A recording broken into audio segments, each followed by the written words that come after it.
I'm opening the meeting of the Central Valley Flood Protection Board of Friday, December 5th, 2025. So the first thing we will do is to determine if we have a quorum. So Mr. Knapp will call the roll of board members. Member Andrews? Present. Member Bosler? Here. Member Countryman? Here. Member Griego? Here. Secretary Johnson is on his way. Vice President Belines? Here. President Dolan? I'm here. A quorum is established. We have, how many members do we have? We have 5 present. We're waiting for one more. We have 6 present. 6 present. Wait, he doesn't have math any better than I do this morning. Thank you. I just want to say, joining us here on the dais is our Executive Officer, Chris Leaf, our multitasker with many titles, super helpful for all of us, Jonah Knapp, Board Attorney, Mr. Jeet Dua, good morning, Deputy Executive Officer, Andrea Buckley, and our Chief Engineer, Michael Wright, the guy with the tie, and our amazing staff. I'm not speaking loudly enough. Thank you for that. I think that's what that meant. I will do a better job. Thanks. Our first item here is to ask our executive officer if he has any announcements or introductions to make. None today, thank you. Oh, okay. Good to know that no one's leaving us.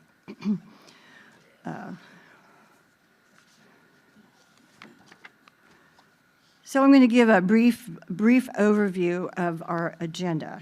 And please note, as I'm sure you have, board members have, we actually have 2 separate meetings today. So one is business and one is a workshop. It appears that the first meeting will be somewhat short in duration because there's very few items to take action on. The second meeting is a workshop and it will be presentations from our staff of the work over the year of 2025. Always look forward to that. What I'm saying now about the agenda is just an overview. We will be more specific when we come to each item. Item 4 is the minutes. We're going to push that forward until our secretary arrives. And then we have item 5, which is identified as consent items. It's 1 to be taken. We have public comment, where we ask folks if they have something to tell us that is related to our work, but not on today's agenda, and we do ask for brevity. The next item is stuck. Legislative update provided by our executive officer.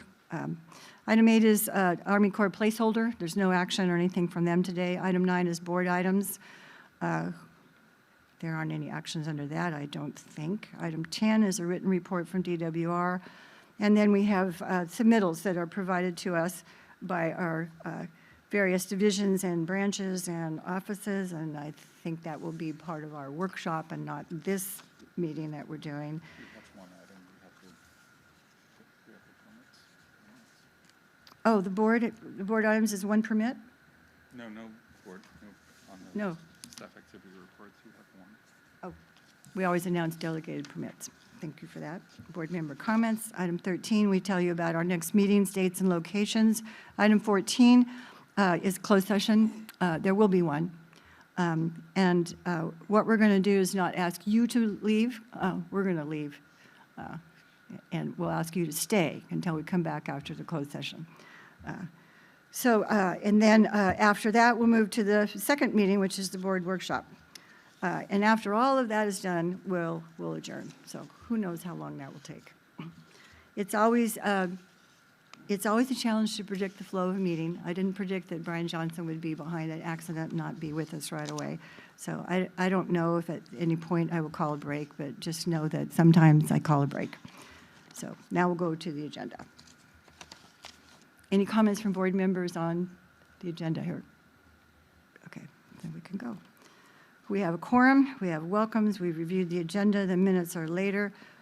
We're going to consent item, that's item number 5 on the agenda. It is action. We are asked to approve permit number 19941. It's a bridge replacement over the Honcut Creek by Union Pacific Railroad. It's located in Butte County. Are there any comments from board members? Looking over here to my right, to my left. Do I ask if they want to remove it? Do I ask for public comments? Okay. And it appears not. Is there a motion to approve? What? I move to approve. Not yet. You asked for a motion. I know, I did, and I'm very thankful that I have a Kibitzer right here, our executive officer. Mr. Wright, is this in order? Good morning, President Dolan, members of the board. Michael Wright, Chief Engineer. Yes, the consent item is in order. Okay. No objections, no issues from the, thank you for dealing with this cooperation with the Corps, not holding things up. Thank you. Okay, now I can ask for a motion, if there is one, to approve. Move to You told approve me the I didn't consent have to item. do. Okay, no, we can have a motion and then ask for public comment. Is that, Board Member Countryman is making the motion to approve? Consent, yes. All right, I'll thank you. second it. And a second by your colleague right next door, Member Grego. All right, we have the motion to approve before the board. Is there anyone in the audience sitting here that wishes to make a comment on this item of the bridge replacement on North Honka Creek? Any hands up? Any hands up online? Okay, we'll proceed to a motion on the vote. Please call the roll. Member Andrews? Aye. Member Bosler? Aye. Member Countryman? Aye. Member Griego? Yes. Secretary Johnson is absent. Vice President Belines? Aye. President Dolan? I'm a yes. The motion is carried. 6 in favor, 1 is not present. So we took care of those two things. No, not that one. Okay, we're now at item 6. Item 6 is public comment. As I had said before, if there is anyone here who wishes to address the board on a matter that would be under our jurisdiction, but it's not on today's agenda, I will call you forward. I have 2 cards here. People who fill out speaker cards are called upon first. So the first one is Mr. Randy Smith. And you can further introduce yourself and why you're here this morning. Good morning. No. It will be. There it is. Good morning, President Dolan and board members. I'm Randy Smith. I'm a resident of unincorporated Sacramento. I'm speaking here as a member of a volunteer group that has been doing a tremendous amount of cleanup in some of our waterways in the Sacramento County area. And much of what we're removing, large debris that's in our waterways, and it's being brought into the waterways, and it's I'm here to ask, in talking with some of the flood control agencies that are maintaining our levees, and by the way, thank you for all of what is being done to protect us from floods. There are people living inside those levees, bringing material in to our waterways. And I was wondering if we can bring if agencies can put some signs up within the floodplain. I was told by one of the flood control districts that it needs to be approved by this board or by this entity. I'm trying to educate myself, so I may be speaking in the wrong position, but I would like your input. And maybe you can't give me input here on a non-agenda item. I've sent some pictures, or is that the group, or there's, yeah, that one. You can pass those around. This is one area along Steelhead Creek that. I'll pass it this way, I'll want it back. It's tragic. Oh, okay. I was hoping to get those back, actually, but. Oh, you okay. want them back? Yeah, I can send some to me, to the board, if that would be more appropriate. Please do. I will do that, yes, and more than those. Thank you. But with all the effort of all the stuff we're taking out of these creeks, it's coming in about as fast as we're taking it out. And we're working with multiple agencies to reverse that trend. The question for this board would be, can signs be placed in the floodplain of a place like this area in Steelhead Creek. Perhaps that, I know that levee districts maintain the levees, and I believe they come out into the floodplain about 10 feet for their bottom service road, 10 feet from the toe of the levee. If perhaps signs could be placed just out of the edge of that 10-foot, and in the floodplain itself. So could I request this for an agenda item for another meeting? Or who would I talk to? Staff or board members? Is there some way that I could be given information on how to go forward on this? Thank you for hearing me. I'm not sure that I can tell you right now who to talk to or all that, but you are submitting a request to put this item specifically on the agenda for conversation, so we will consider that. And we all live in a community that has these really difficult issues, so we'll see what we can do, what we have done, and what we're capable of doing. So thank you for that. And that will come back to you? Do I get a card or something as far as how to, who to address or who to make that request to? You just did. That would be me. But I have your information, so we'll let you know.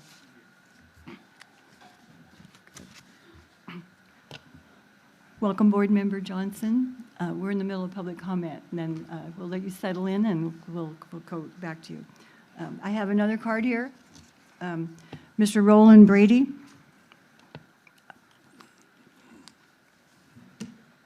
Thank you, Board, for allowing me the opportunity to address you.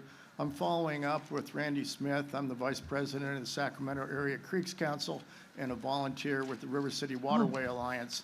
In the last 2.5 years, we removed over 3.5 million pounds of debris. Wait just a second. Could you state I your know I name, said your name, but I want you to introduce yourself, please. My name is Roland Brady, and I'm the Vice President of the Sacramento Area Creeks Council and a volunteer with the River City Waterway Alliance. Okay, thank you. And in the Now, last 2.5 years, we've removed over 3.5 million pounds of debris from the waterways in Sacramento County. And I have a question on responsibility along Steelhead Creek, and there's a handout package here that shows the red triangles in an area of about a little less than a mile along Steelhead Creek on the left bank.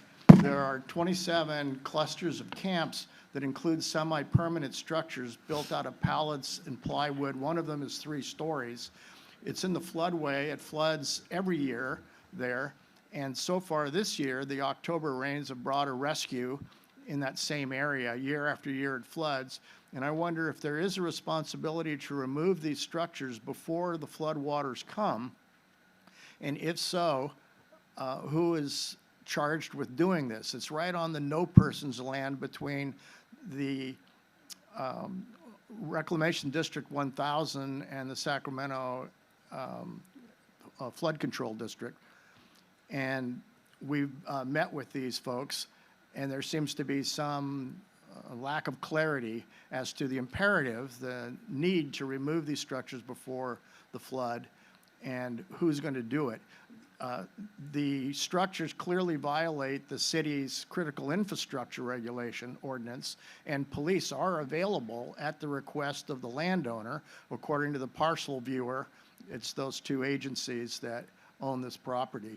And we're just trying to clarify whether there's an imperative in the mind of y'all that these should be removed before the floodwaters come and dump another 10, 20, 30, 40,000 pounds of large woody debris and tarps and sleeping bags and shopping carts back into the channel again. If you could advise, that would be great. Or put it on an agenda item. Mr. Brady, I'm taking your comment as similar to the prior speaker, that you're asking us to put this on an agenda so we can have a full conversation on it. Yes, ma'am. And your photos are very much what we all see in our own communities.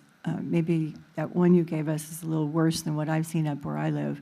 It is a very difficult issue, but it's a mess. It is. So, And you would prefer these on an e-file then? we'd prefer to have you leave it here, but I think you want it back, so please Okay, send you it. got 'em. I'll leave Okay, them there. okay. All right, thank you. Thank you. Yes, anything that's handed to us, we want to keep, and we do keep, so we'll count on one there. Okay. Madam President, Member Countryman? I personally look forward to having this on the agenda because from what I saw in the photos, there's clearly a violation of our standards. It is very clear that the levies are for the protection of life and property, not what people think they can do. So, yeah. I doubt anyone would say, no, let's not talk about it. Well, we just can't without putting it specifically on the agenda, so we'll see if we can get it together and bring other agencies on it, too. Okay. Those take the written request to speak. Is there anyone else who has a public comment for something that is ours, but not on today's agenda? Aha, our fan. I'm hoping I said that appropriately. President Dolan, members of the board, Tom Angler, and the engineers here on behalf of the Central Valley Flood Control Association. It's great to see you all again. Hard to believe it's already been another year behind us, so looking forward to hearing the presentations today and being reminded of all the great things that we've gotten accomplished this year and all the great things we still have to do. That's for sure. Today, I just wanted to get up and say hi, wish y'all a happy holiday, all the staff that works here and keeps this thing going, happy holidays, and don't have anything else to say today, but just a reminder that the Flood Control Association Flood Forum is a week from Tuesday. We have a great speaker and a great panel lined up, including Member Johnson. So hope you're all able to make it if you're in town on the 16th. That'd be great to see us. So thank you. Happy It's my understanding we're all attending. Great.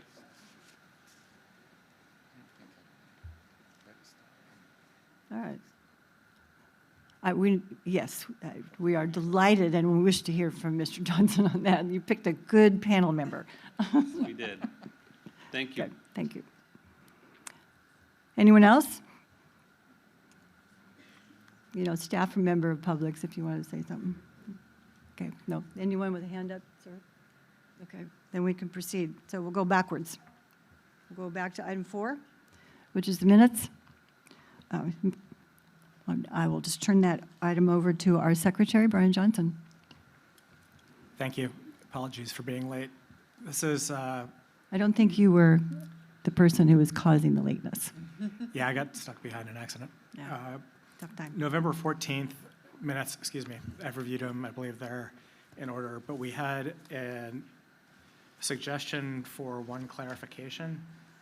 And did that get distributed or is it just printed here? Okay, let me, You can point it out, and that could be part of your motion. yeah, I'll do it as part of the motion here.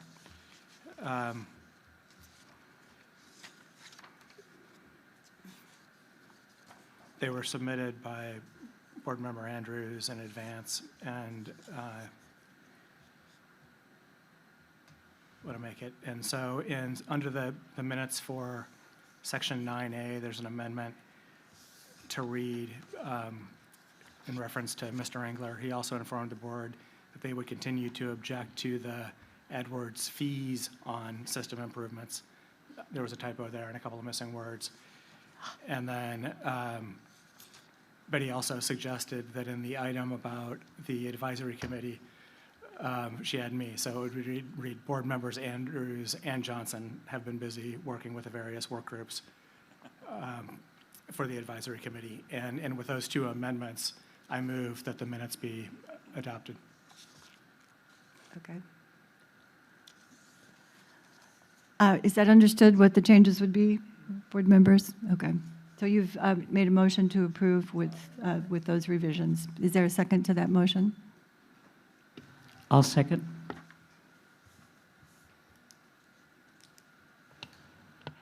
Was that you, Member Bosler? No, I didn't know. Who? Andrews.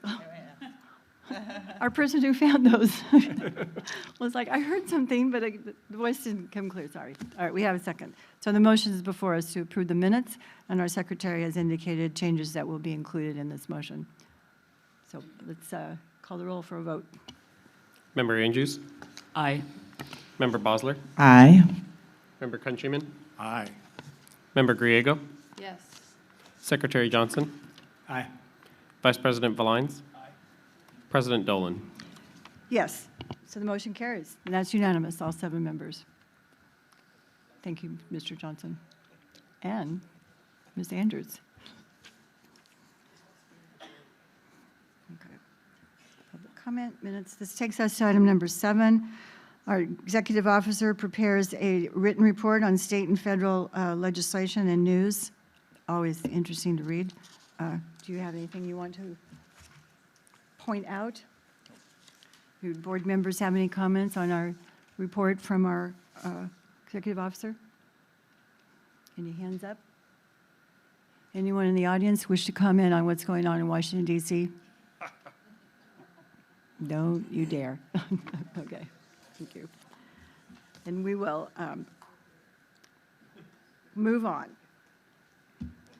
Item 8, just a placeholder, so just moving on, board items. Time's a placeholder, All right. I thought when executive officer was talking to me about this agenda that there was something on the board items that I was missing, but it's just there. It's just like the Army Corps today. It's a placeholder. I think that the 7 of us are more than a placeholder. Just saying. Department of Water Resources did not submit something? That's another placeholder. Well, that makes it go really fast. Staff activity reports. I'm going to just skip your activity reports because that's our next meeting. But our executive officer wants to point out that there were several delegated permits. Do you have a report? It's in the packet. We like to point this out. People always say, permits take too long. We never see the permits before the board because we established something called delegated permits. So they go forward after they've been thoroughly reviewed by our very good staff as not being appropriate or necessary to come to a full board and delay. So it's posted on our agenda for, on our website for a specific amount of time, and a notice is given, and then the authority to the executive officer to approve. So those are not big permit issues. There are things that can be done more simply, so we're working on that. Okay. Madam President, Member Countryman? I reviewed those pretty carefully, and Yes. I commend the staff for using that capability.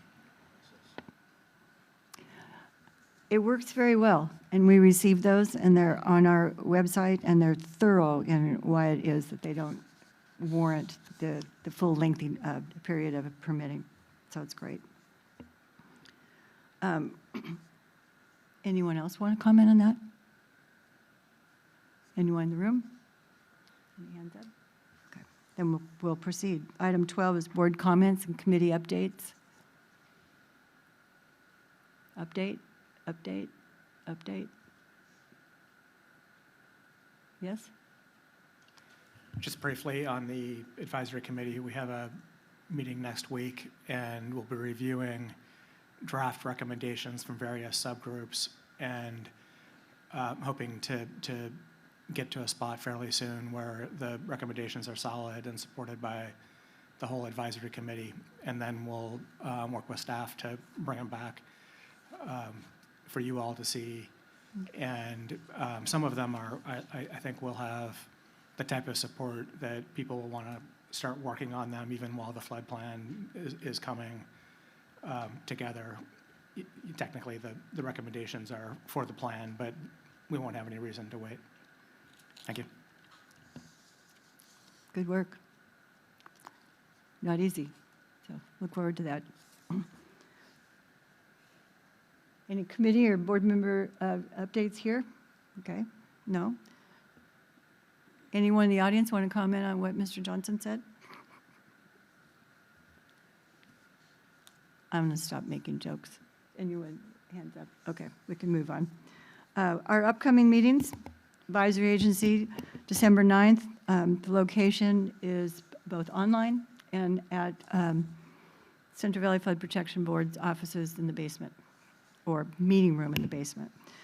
Our next board meeting is in 2026, and it will be on January 16th. And we'll meet in one of these rooms here. We keep getting moved around, but that's fine. Coordinating committee will meet January 27th. It is it's in person at the West Sacramento City Hall, and it also has online ability to participate. And then we will have a board workshop February 13th, 2026, located somewhere in this lovely building. Any comments on the meetings that are coming forward? My announcement was okay. Anybody in the room? Anybody online? Okay. So now we proceed to item 14, which is closed session. And this is how we're going to do it. I'm going to ask our attorney to indicate what item or items we are to discuss in closed session. The board will leave the room. We're going to go into the storage closet. Our attorney will indicate how long it would be. All of the rest of you are allowed to stay here. It is closed session, so it's confidential to the board. He will also say whether he expects that there will be any action taken. So, Mr. Duac gave you like 3 things. What's the item? How long is it going to take? And are we going to come back with action or just say we talked? Thank you, President Dolan. GTOA Board Council, the matter to be discussed is the American River Trees et al. Versus the board et al. Expected to be about 10 to 15 minutes at most, and do not expect a report for action after conclusion of the closed session. Okay. Thank you. So no action, you will not ask for action of us, so we won't take it. Okay, great. Then this meeting will be, it's not adjourned. This meeting will now be a closed session meeting. The board will leave the room, and you can all stay until you see me come back and reopen the meeting.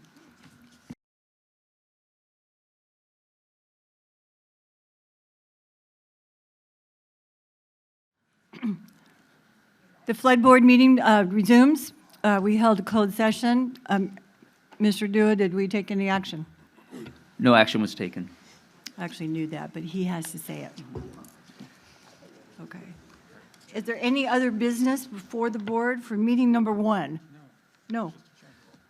Meeting number 1 is adjourned.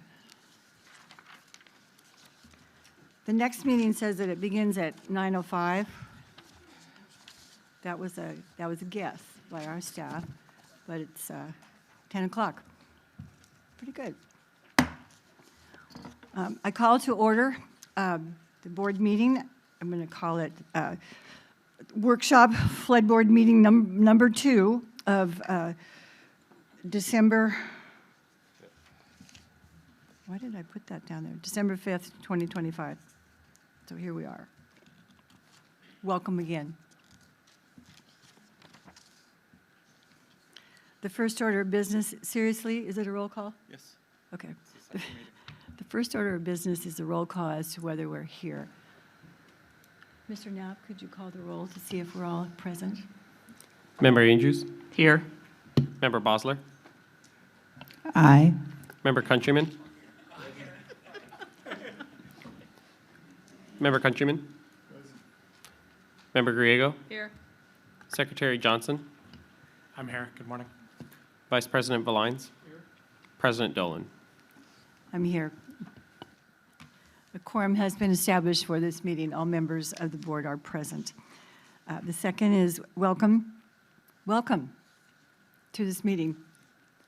It's good to see you again. Any introductions or announcements, Mr. Leaf? Still none, thank you. Still none? Okay, there you are. The agenda is, the agenda review is we're going to have presentations of board staff of projects and programs advanced in 2025. We really look forward to that. And then we'll have our typical ask for any comments and announcements of further meetings. There's no other action other than these presentations of our staff today. So we will proceed. Item number 4 it's called public comment. This would be another time, well, at the time of this meeting, but another time today. If there's someone who wishes to bring something forward to the board that is within our jurisdiction, but it's not on this agenda of this meeting, you can come forward now. Anyone in the room brave enough to do that? Are there any hands up to make comments on this? Okay. Then I'm going to call that we have taken care of that item. Item number 5. Board staff, get ready.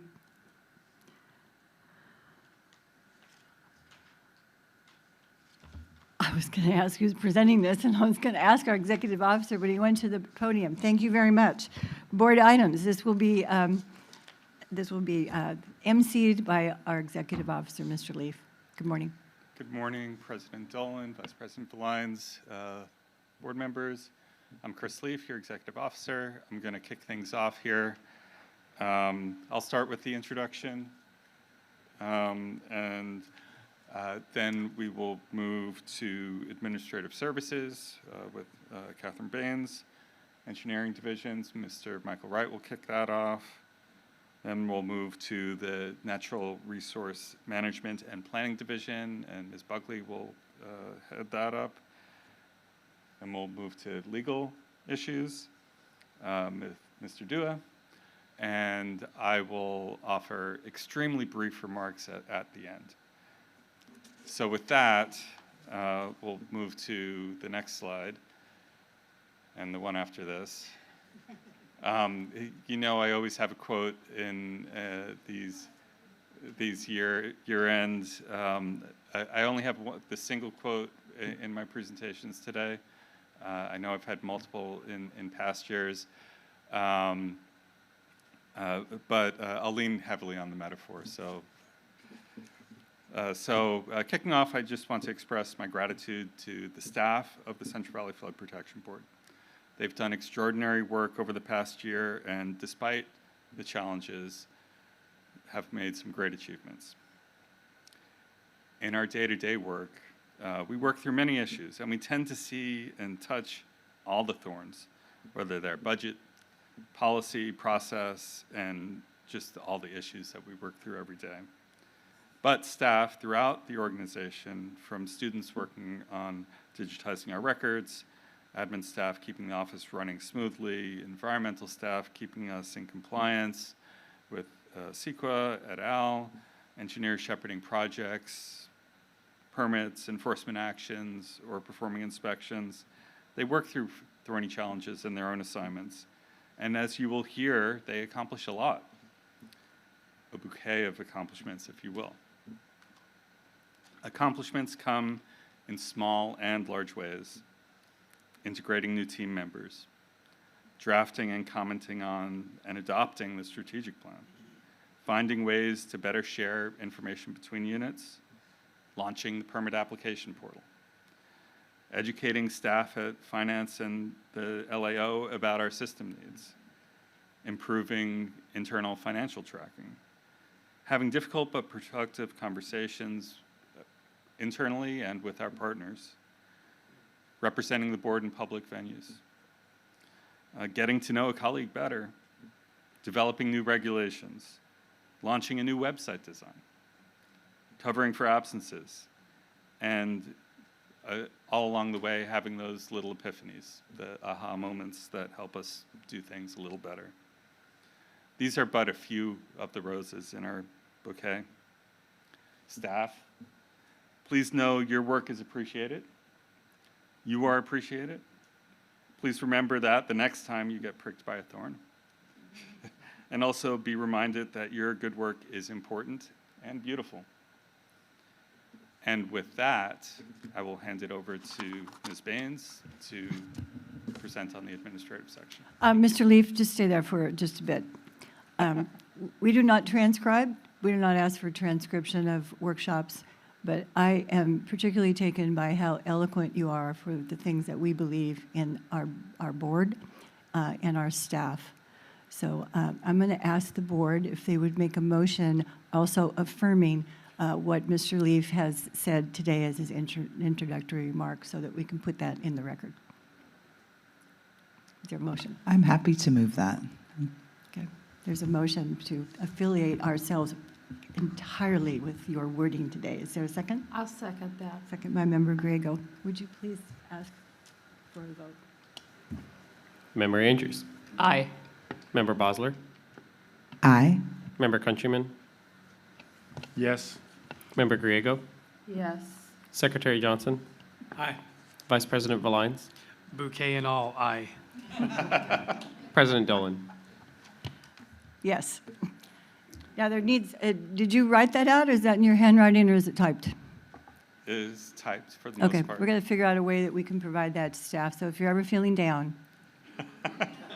for the issues that do wave over us, from budgets to complaints to time to everything, remember you are a great group. You do good work, and we are very grateful for that. Thank you. Okay, there you go.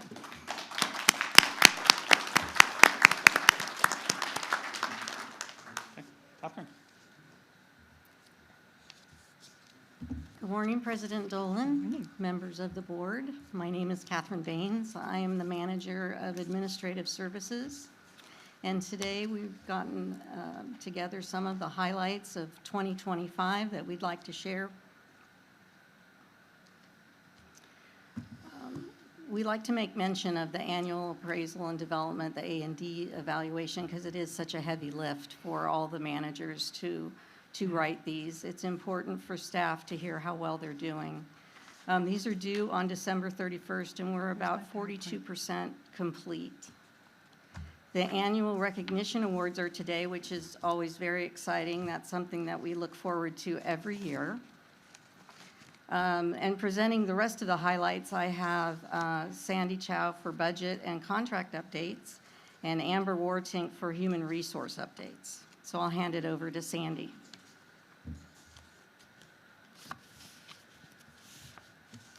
Good morning. Good morning, President Dolan, Vice President Mike Valanas, and members of the board. My name is Sandy Chow. I'm the budget manager in Administrative Services. Today I will be going over budgets and contracts. For previous fiscal year 24-25, the operating budget is $13,644,000. The total expenditures and commitments is $12,953,642, which includes reserved funds for manual reservations in the amount of $1,538,600.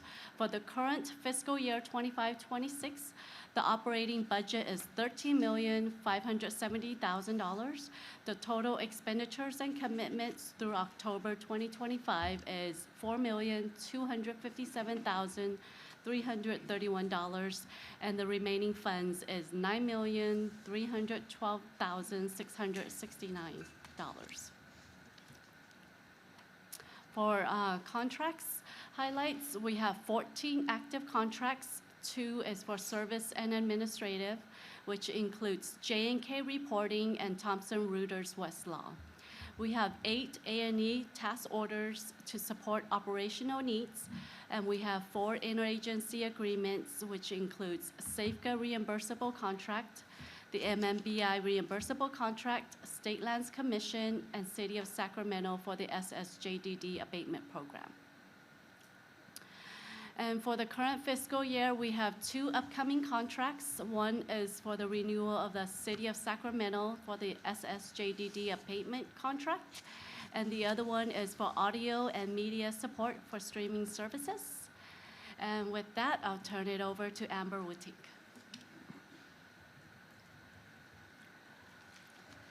I would just make a note that the MMBI is the middle mile to broadband initiative to get online access to all the rural areas in California. So it's our contract with Caltrans. It's a good thing.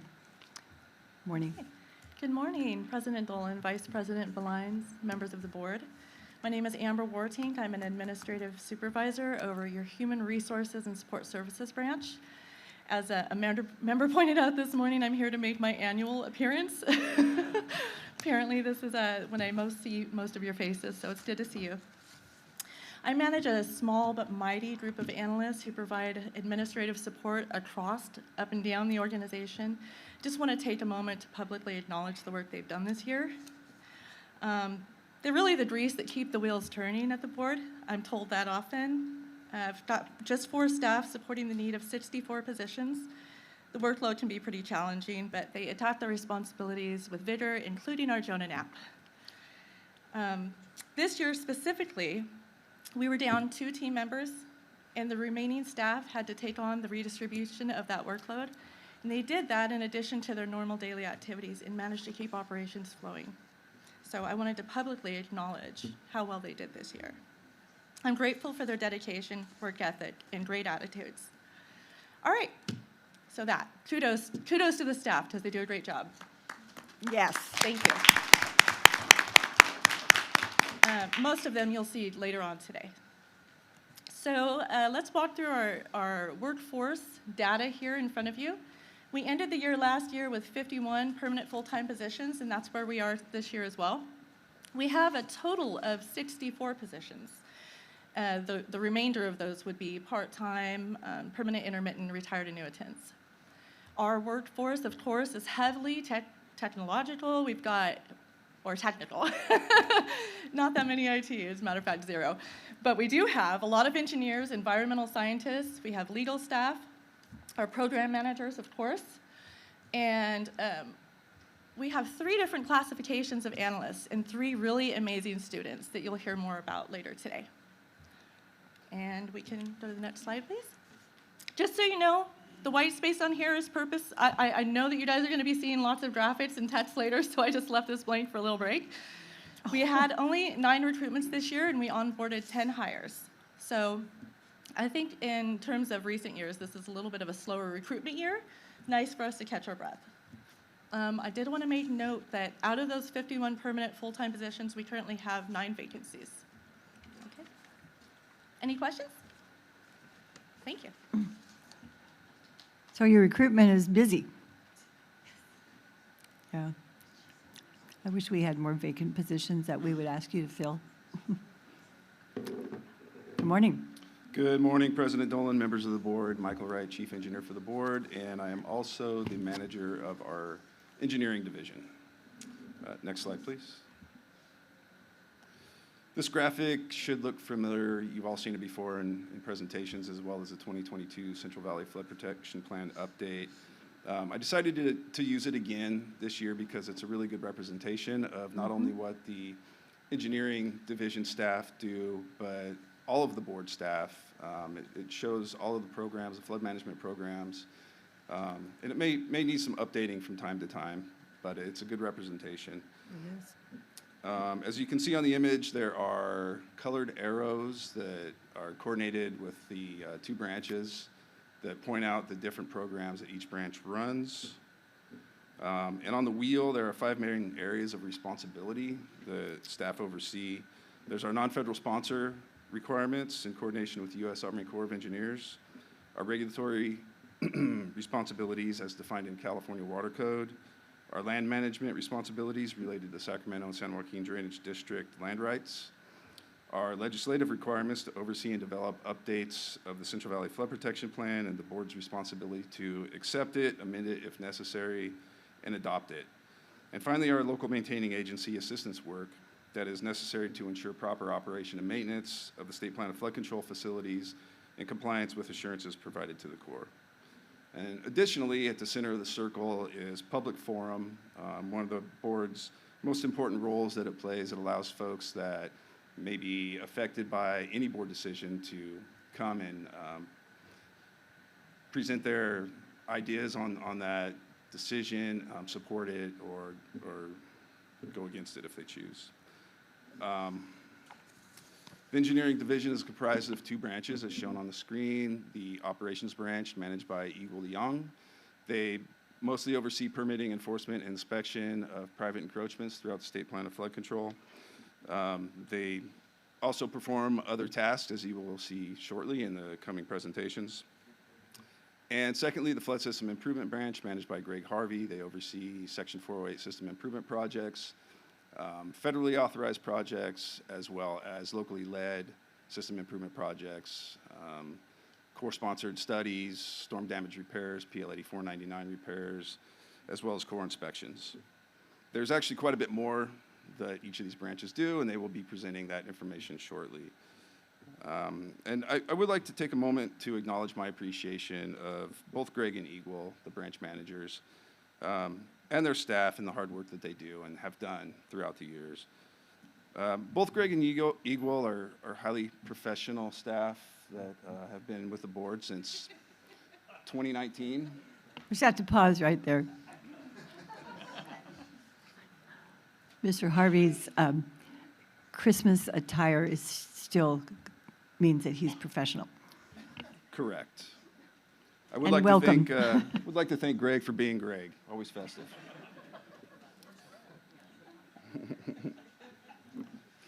But these two gentlemen really are the backbone of the engineering division and what we do, and they oversee all the work. They manage the staff. Great group of people that the board has working for them. And with that, I would like to pass this on to Igor Leong to introduce the operations branch.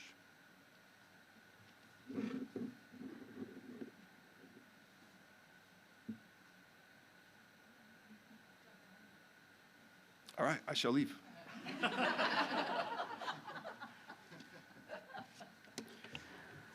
Thank He you, wa- Mike. he was waiting for you to come forward. You needed to like, poke him. Good morning. Thank you, Mike, for the introduction. Good morning, President Dolan and members of the board. My name is Igor Liang. I'm the manager of the operations branch. I would like to start by thanking the board for your continued leadership and support over the year, and also thanking for the executive team and also all the colleagues of other units, and for your support. Last but not least, I would like to thank all branch fellows for your hard work and for the remarkable accomplishment in the last year that we all should be proud of. Thank you. The branch carries some of the board's most important core programs: permitting, enforcement, and inspection, which work together to regulate encroachments and activities that can potentially affect the integrity and operations of flood control, and that can increase flood risks to lives, properties, ecosystems in the Central Valley. Shown on this slide are those who directly support my work. Previous slide. I'm very grateful for the outstanding section managers, Steve Lamb, Preston Shoutbell, Angeles Caliso, respectively leading the sections of permitting, inspection, and enforcement. Mr. Lang, may I ask that those folks that you just introduced stand? Please stand. Thank you. So they will give their part of talk. Also, I would like to thank Teresa Stern. Please also stand. Thank you. She is an invaluable asset to the branch, assisting me with contract management and providing support for all programs on administrative matters, including processing application fees, application inquiries, intake, staff activity report, and many others. Next slide. Wow. To run a program, while consistency or continuity may be important for its operation to survive or keep going, but continuing improvement is what's needed for it to be survive. The branch has been constantly looking for more streamlined process, enhanced capability, expanded capacity, and a more effective coordination with all parties involved in its program operations. I will be highlighting some of the branch's accomplishments and will let the section managers to provide details when they talk. The accomplishments. Regarding the process improvement, the permitting program made a couple of notable improvements in the last year: a more streamlined Army Corps Section 4A permission process for projects with low risk, such as work within the immensely large, wide Butte Basin. Also, the permitting program established a more streamlined processes Okay. to handle applications with variance, and also to deal with minor alteration and maintenance requests. The enforcement program initiated an effort to update water code on enforcement procedure, proposing to eliminate some of the unnecessary steps and introducing disincentive measures to deter intentional violations. In addition, the branch managers have provided key contributions to a couple of rulemaking efforts to improve our regulation standards and refine fee structure to better serve the regulated community. Regarding improvements on capacity and capability, the branch managers led development of A&E contract and took advantage of available funding the board prioritized for our programs through 3 fully executed task orders, with each section manager working as a task order manager for their respective program. We acquired some of the best qualified consulting professionals to expand our technical capacity in reviewing permit application and converting digital records into, converting historical paper records into digital format and bring into a database.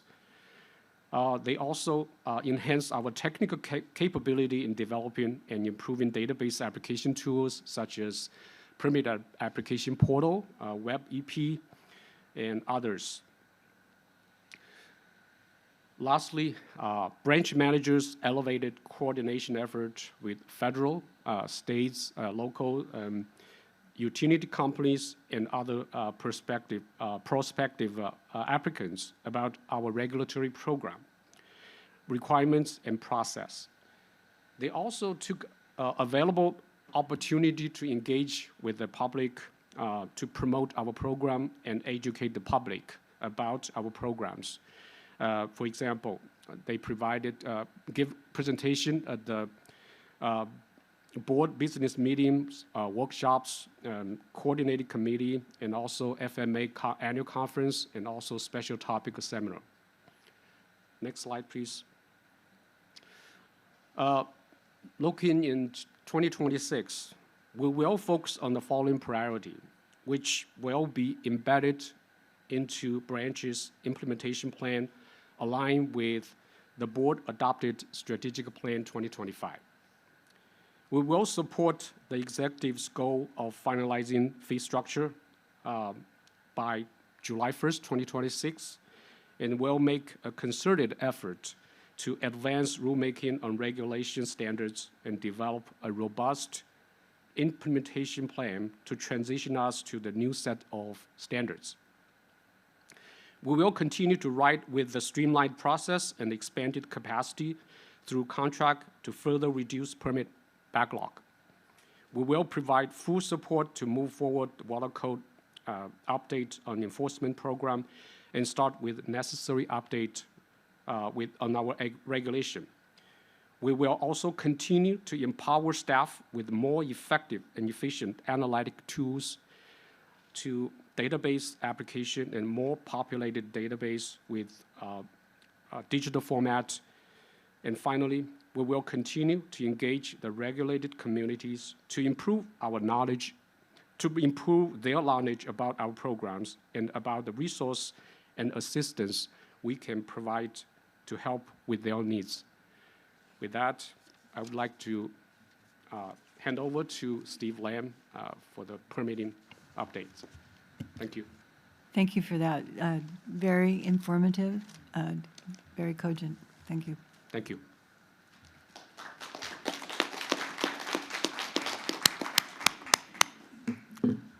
Good morning, Mr. Lamb. Good morning, President Dolan, Vice President Belines, and the board. I thank you for having us. Or speak louder, closer. Is that better? Okay. As Chris articulated, the board is like a rose, processing both the thorns of complex challenges and the beauty of the value blossom. The permitting section functions within an environment that is much like this thicket.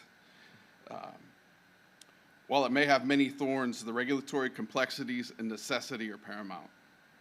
the beauty and progress of the compliance abounds. We demonstrate resilience and steadfastness, not just existing, but thriving. This vitality stems directly from the dedicated staff that we have in the permitting section.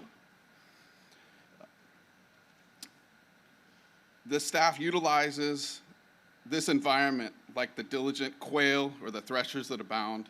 They're working tirelessly through those thorns and thickets to pull out data, to ensure that we're looking at standards, to continue to process these permits and applications, all the while sometimes sought by one might see as predators or those that are getting within our thicket. But you know, at the end, we're all a team. And I think through this presentation, hopefully you'll see that we do work as a team. We have a lot of external partners, applicants, who come to us and communicate through and with us. And so we appreciate them as well as the teams that support us, both Igor, Mike, Chris, and the rest of the board. Next slide, please. So with that, I'd like to introduce our staff. We've got Humberto, if you would please stand. Thank you for that. When your name is there, you get to stand and you get to stay. Aaron. Until it's everybody. Vanessa, Selena, and Diana couldn't be here with us. I believe she's online, and Diana. So, And then there's you. You're in the middle of that top, and I was trying to figure out, is that really Mr. Lamb? It is. You look different when you come to our meetings. Thank you all. next slide, please. Someone commented that perhaps your photo is AI generated. Perhaps. I had to make it look good. And it does. All right, so to discuss some of the permitting metrics we've accomplished this year, our permitting staff has received approximately 97 applications. Of those 97 applications, we've also brought before the board or through executive officer 65 permits that have been issued. Additionally, we've also had 59 authorizations, and these are those maintenance requests and minor alterations of either permitted facilities or flood control facilities that need repair. I take these as big lift, the quick and easy, right? The ones that need to be done to make our system resilient and protected. So yes, we have a lot of permits, but I think the authorizations and the things we do there get stuff done quick and make sure that we're taking care of the little chinks in our potential armor. Next slide, please.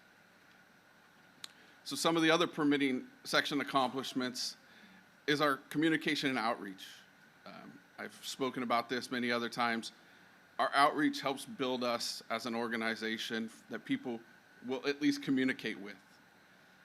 I perceive that they don't want to deal with us. Again, the rose in the thicket.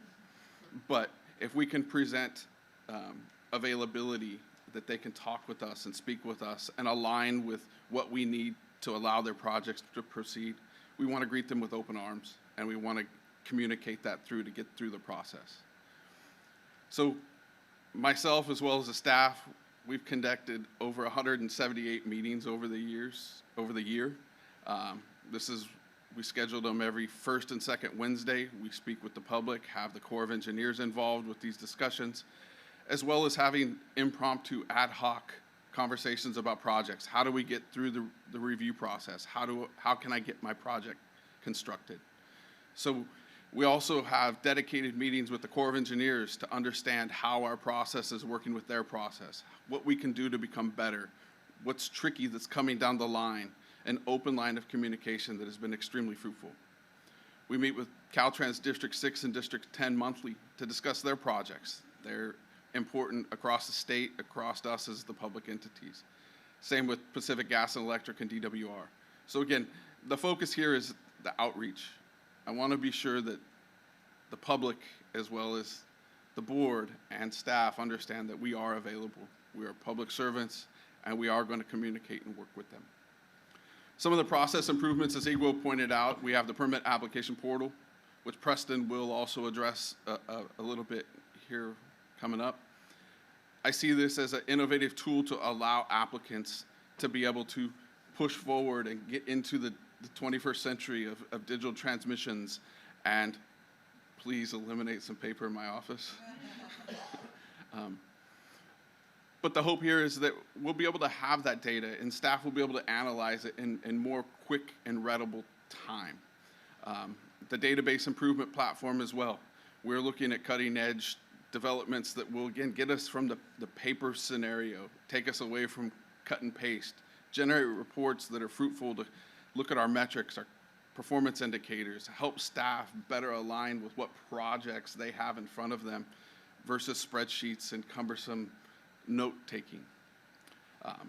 And then, as Igor also pointed out, we're looking at Title 23 rulemaking, where we're starting to foster a process of determining what's different from today's standards to what we see coming and being put in place. How are we going to educate staff on those changes? How are we going to educate the public on those changes? So how do we simplify this and roll it out effectively? I don't think I have another slide, but next slide, please. And how we're going to implement changes to affect the things that have changed us now in our 21st century. And thank you for highlighting outreach, because it's clearly a high priority of the board and our entire organization. Thank you for doing that. So with that concludes permitting. I'll pass it off to Annalise.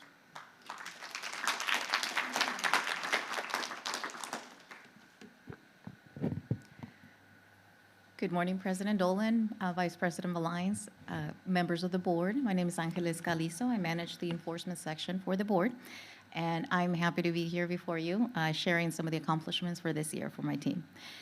First, I'd like to start off by introducing the section members, and they are all present, so if they're able to stand up as I introduce them.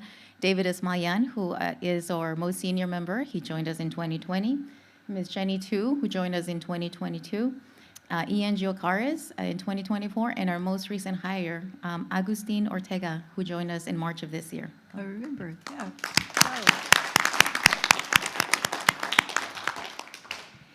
And of course, the enforcement couldn't be as effective without proper legal counsel, so we also have Mr. Peter Thyberg and Ms. Jennifer Schick, who are DWR with the Office of General Counsel, but they are online. They're not in the audience today, but they are present, and they are the ones that are keeping us within the right parameters and keep us running, so we're very thankful for their support. And we remember seeing them on some of the issues that you bring forward us to take action. Yeah. They are tuning in. They know they're online. So before I start on to the next slide, I'm fortunate to work with a great team of our committed professionals, public servants that share the mission of the board. They work diligently to continue to minimize flood risk to the entire residents of the state of California. So I'm very thankful for their dedication and their hard work. So now go to the next slide, please. So this section is responsible for carrying out the board's authority for enforcement, addressing the non-compliant encroachments. The section's priorities continue to be active on authorized construction, pipes through the levees, and excavation on the levee, and excavations. I would say within that parameters, although that's sort of the set priorities that this section functions on a day-to-day and a regular basis, we also continue to provide support to the local maintaining agencies for other issues that are outside of those priorities. Oftentimes, the issues may not fit within that, but oftentimes the assistance that we can provide them addresses the issue when they have been unsuccessful in resolving it themselves. So we also extend that, and that service always remains available to our local partners. So the photo on the left there represents the enforcement cases that the section is currently leading. As you can see up there, it is in Ms. Dolan's home city there, going as far north as Chico, to the west in Clear Lake, and then we're going down south, the cases that are down in Fresno, just outside of the city of Fresno, and San Joaquin River as well. So the team is spread out through the Central Valley, as you can see, primarily within the Sacramento basin there, but we do provide those services, throughout the region there. So the table there on the right representing the section's metrics for this year. This section has been quite busy. This year we've issued total 24 notices to comply, which is the first sort of level of engagement typically with our landowners. 3 notices of violation, 2 cease and desist orders. We authorize various approvals for remediation and repairs. And along the line, we also closed a total of 16 enforcement cases that represents about 31 encroachments in the system, and a third of those being pipe-related.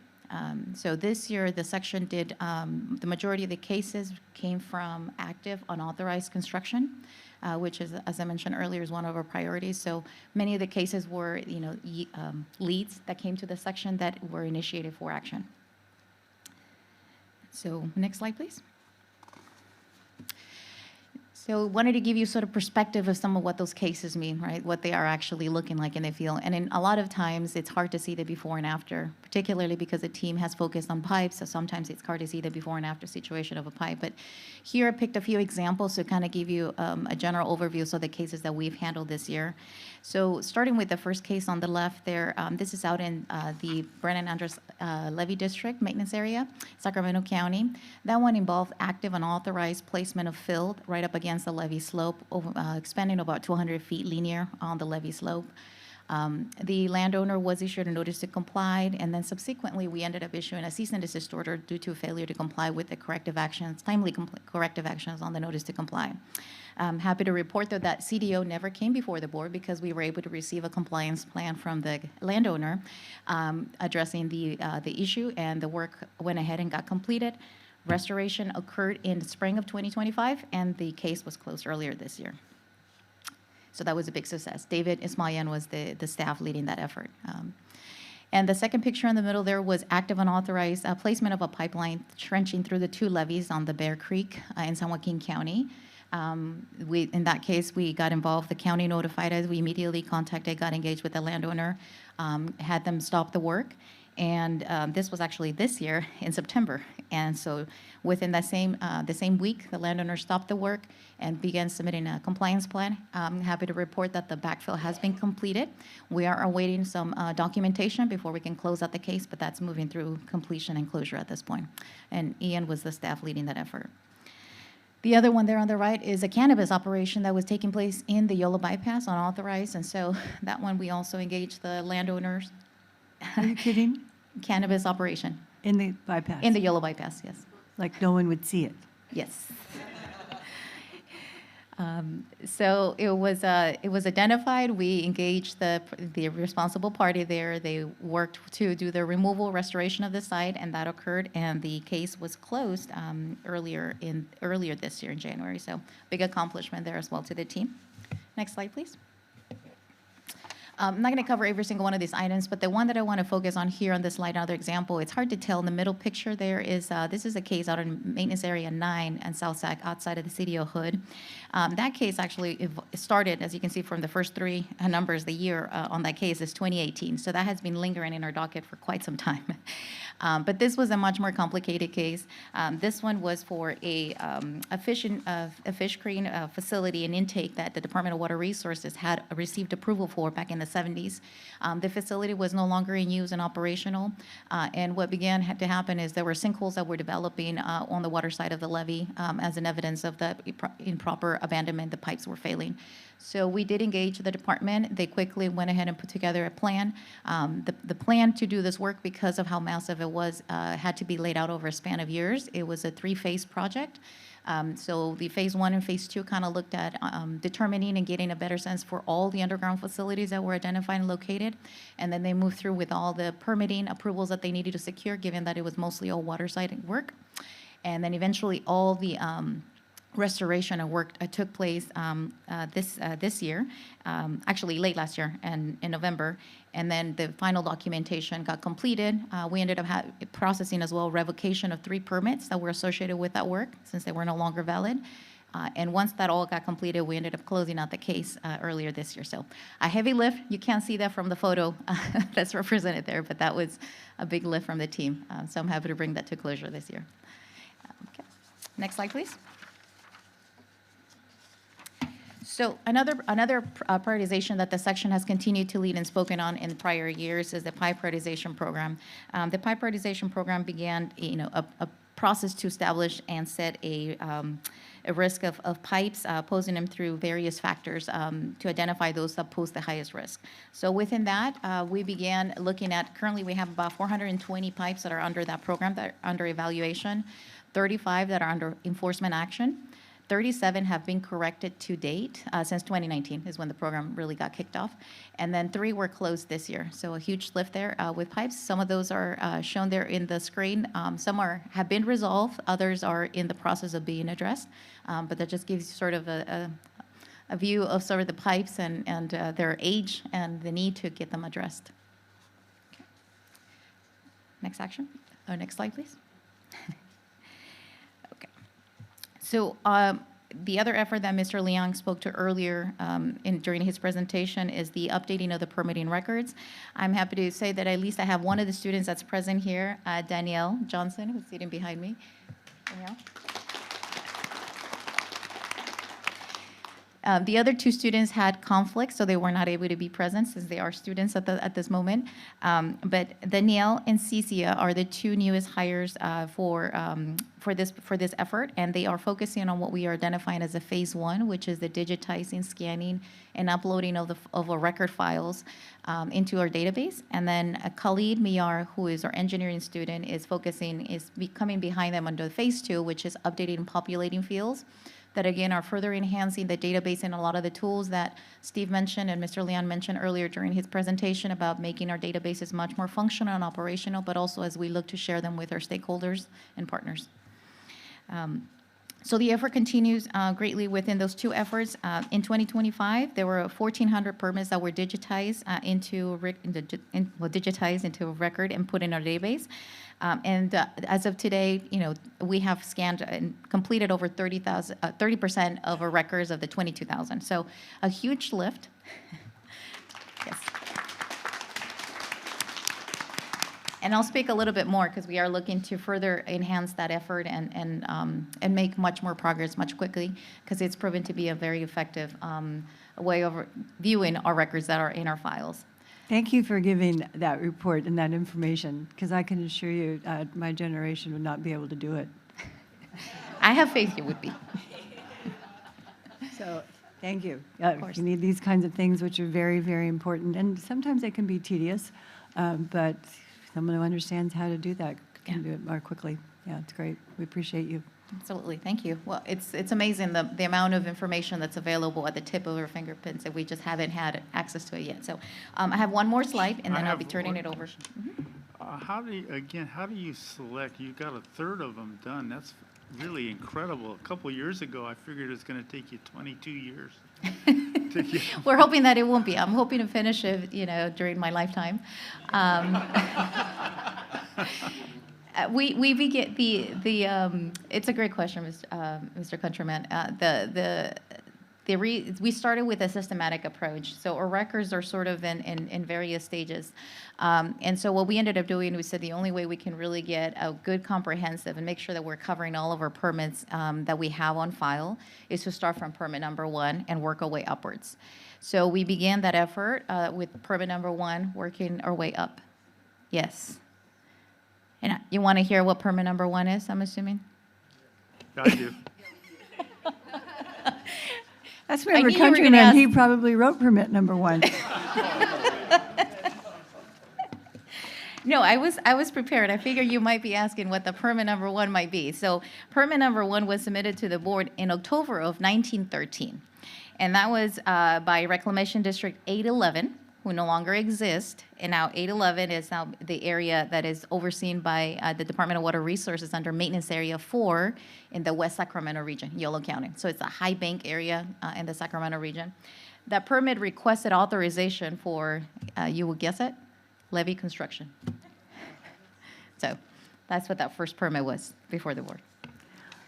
Just thank you for seeing this effort and shepherding it through.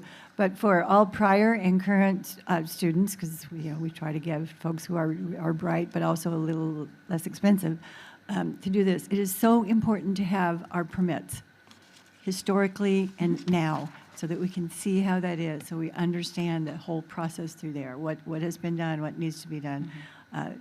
These kinds of things are not just old pieces of paper that maybe someone will look at some point to write a book. They are alive and necessary. So getting them online is amazing work. And you're always smiling when you're talking about how we do this. And I know it's a trudge. I love it. I actually, this is Yeah. that's one of the efforts that I had enjoyed. I took it on because I did see the value.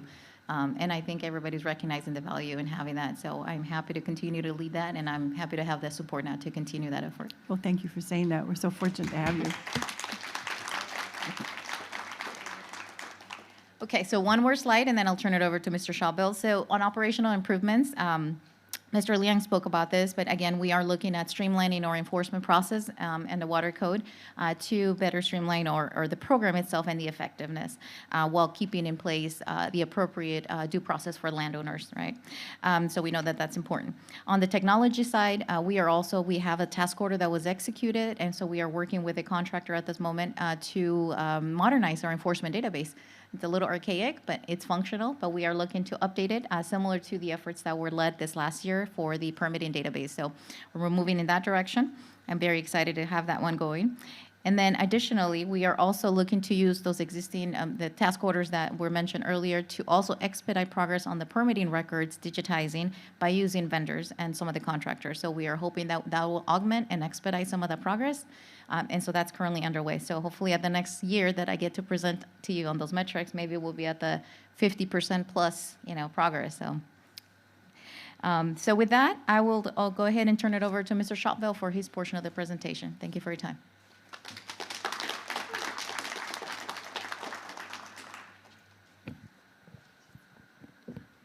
Good morning, President Dolan and members of the board. I'm Preston Shopwell, the manager for the inspection section. Can we move the slide forward? Thank you. So I'm going to probably get through this a little quicker than Annalise. Is a great presentation, but we'll keep this party rolling forward here. So the inspection section provides field inspections of newly permitted encroachments and maintenance or alterations of system features during construction or existing encroachments at routine intervals, and then we support enforcement, real estate management, and other environmental issues as needed by the board. Our program focuses on permitted projects for encroachments and system pipe replacements to make sure they're built according to our standards. In Title 23 and Section 408 requirements for state plan of flood control areas. This is separate from the annual DWR inspections that you'll be hearing from DWR typically in January for their annual report, which focuses on LMA performance and maintenance issues out there, right? Because encroachments are typically owned individually by private owners or public owners, and that's what we are focused on. And it's also separate from the Army Corps inspections, which look at the state plan of flood control as a whole, all the pieces, and contribute towards that PL 8499 eligibility. But by making sure that these encroachments are compliant, it contributes toward higher marks in both of those reports. So our section is managed by me, and we have 3 inspection engineers over here. In 2025, we had 1 inspector move on and was backfilled by Ken Ramirez, our newest inspector. Feel free to stand up, Ken. He joined us in spring. And unfortunately, we'll have Zach Ramsey over here departing us in the next couple weeks. He's got a promotional opportunity, so he'll be moving on. We'll be missing him. He's contributed greatly to the group.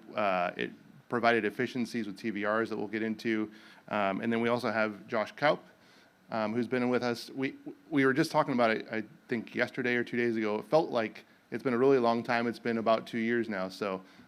Josh has been helping out in his area. They're generally located in different regions. We always cover and cover for each other for construction inspections. But wanted to say thank you guys for your work. And you notice they're on the side of the room inspecting constantly, so nothing gets behind them. So thank you guys. Next slide, please. So kind of like permitting and enforcement, we have some core metrics that I wanted to show you. When I originally developed this slide, I only had 2025 showing, but I did want to throw in 2024 just to show some of those differences. So most of the time when a permit is issued or a maintenance or minor alteration is issued, it comes to our section. We evaluate it and see what kind of field work it needs to make sure that that work was actually done according to that permit. So that's in that first row. what inspectors were assigned and overseeing. So a little bit of a downtick to 2025. Again, that sort of miscellaneous inspections that we go for, I'm sure there's more than those numbers, but that's what we had on record for helping other groups. And then construction closeouts, when we were getting to the end of the construction, we want to make sure all our records are up to date. We have everything we need for our regulations and for core regulations. And then I think the biggest piece here is that in that bottom one, field inspections conducted by our section. We've been tracking this since 2023, and our inspectors just make a tick mark, how many sites they went out to. That's usually followed up by an inspection report. That was a really big jump. I think it's contributed to, like I said, we did have turnover, but we kind of hit the spring running with 3 inspectors. Ken got up to speed really quickly and understood his assignment, so to speak. And so we've also had projects that really needed a lot of, how do I say, hand-holding, right? We needed to stick closer to them. Every site's a little different. They develop relationships with the contractors, with the permittees, and provide that on-site guidance as needed. And then they leverage, obviously, their mobile tools and emails and phone calls to make sure that things are going along and we're tracking them. So great job to them on that. Moving forward. I'll say. Right? 472. Yep, it's been a lot. Wow. Yep. Other accomplishments, there's more than these bullets show, but I wanted to highlight a few. So in early 2025, the inspection staff were deployed to assist with post-fire recovery in Southern California, as we all know. Zach Ramsey and Josh Kaup traveled from to Southern California to support those recovery efforts for the Palisades and Eaton fires, respectively, directing California Conservation Corps crews in installing best management practices, or BMPs, to reduce the runoff and protect water quality in the local areas. In October, Ken Ramirez was deployed to the TCU Lightning Complex in Chinese camp for similar work. These deployments reflect the team's readiness and dedication, often working really long hours in challenging field conditions. And so a sincere thank you to all of them for being able to pivot and help out TWR and other state efforts that the governor called for emergencies. I've heard back from them. It's really rewarding work. It's really hard work, but it's pretty fulfilling. So just want to thank them for that. Oh my gosh, thank you. We also contributed to the development and logistics of launching that permit application portal, which will be open for public use, I'm happy to say, in January 2026. In the past few months, we've been giving trainings to local maintaining agencies to set up their accounts and be able to receive notifications when a permit has been applied for in their area. And we're also training staff on how that's going to affect workflows. Again, it's mainly an intake function. I think most of the staff will be understanding where that new data is coming from and can work that well into their workflows. But we're all kind of keeping our eyes up and ready to help folks set up their accounts and be able to monitor the progress through there. Also, with the aid of our branch manager, we executed a task order with our consultant to develop a mobile inspection app to give our team the tools to report more efficiently from the field and connect to our databases remotely. That's going to save them time and costs in the long run. Josh Kaup will be stepping up to help develop that application with the consultant to make sure that the field inspectors are getting what they need, and I'm not just getting in the way and pretending like I know what they need. So, also, the web EP entry application was launched in January of this year, and since then, staff have been utilizing it as the go-to application to track permit progress, construction milestones, and create notes on the files. The development team is taking comments on bugs and feature requests from staff and working with the developer to create that more effective application. Do we have a drone? Are we getting one? We're developing a proposal right now, and we will talk with upper management about budget and capabilities. I will say that this contract actually does include consultant services for drones, so we're kind of in a situation where we can ask them at any point to help us out. But internally, yes, that's on the horizon. Well, it's certainly more efficient. Right. And Of course, timely. Of course, And yes, it's not 1970 anymore. It's time to move forward. right. Good luck with that. Thank you. Let us know how we can help. We will need it, yes. And also, finally, wanted to make a note about time variance requests on that bottom, oh, I'm sorry, I skipped one. For developing a rulemaking package for fee updates, the team has been providing some technical background and working across all our programs, as you've seen in the past few months, to develop fees under Andrea Buckley's leadership to get a package in front of OAL. So we're working on getting that to them. And we really appreciate the board's feedback, the public's feedback, and really staff's input for those items.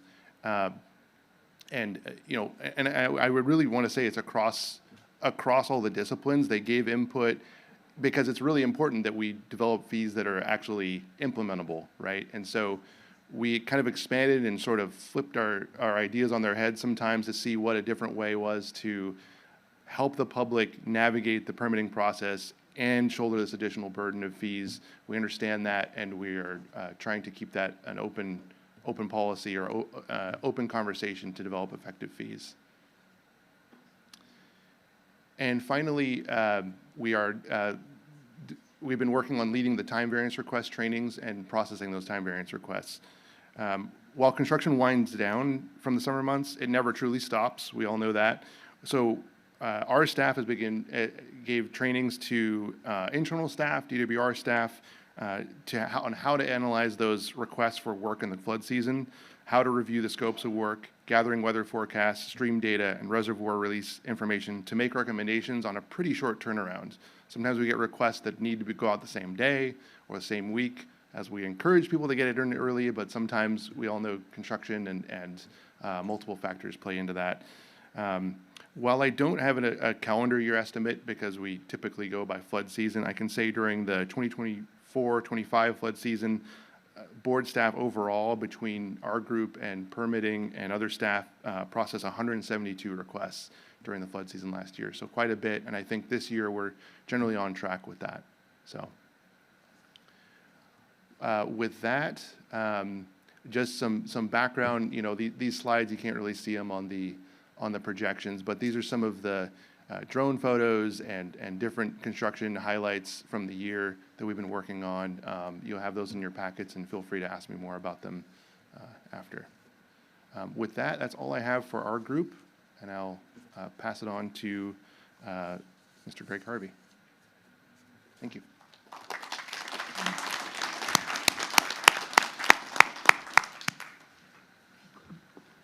I think you have a new name today. You're Mr. Christmas. Good morning, President Dolan and members of the board. My name is Greg Harvey. I'm the manager of the Flood System Improvement Branch, and my suit today is meant to be festive and hopefully not take away from the accomplishments of the branch and the staff that do the great work. So I'm going to highlight some of the accomplishments that higher level events that have taken place that board members have been involved in, and then Selva will talk about his section, and Zubair will go over the deferred encroachment compliance section. So next slide. So like I said, Selva, and those are his staff in the Sacramento levee section, and then Zubair on the far right with his two staff are here today, and then Mike Salazzo and Dustin Sanowski are senior engineers. Somebody had the right idea. In the Thank you. in the branch. Yeah, stand up. We've got Travis and Hugo here as well. So.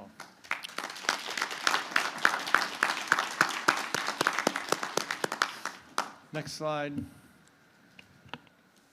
So some of the priorities in our branch are the main focus areas are the larger flood system improvement projects, the federal water resources, Army Corps projects.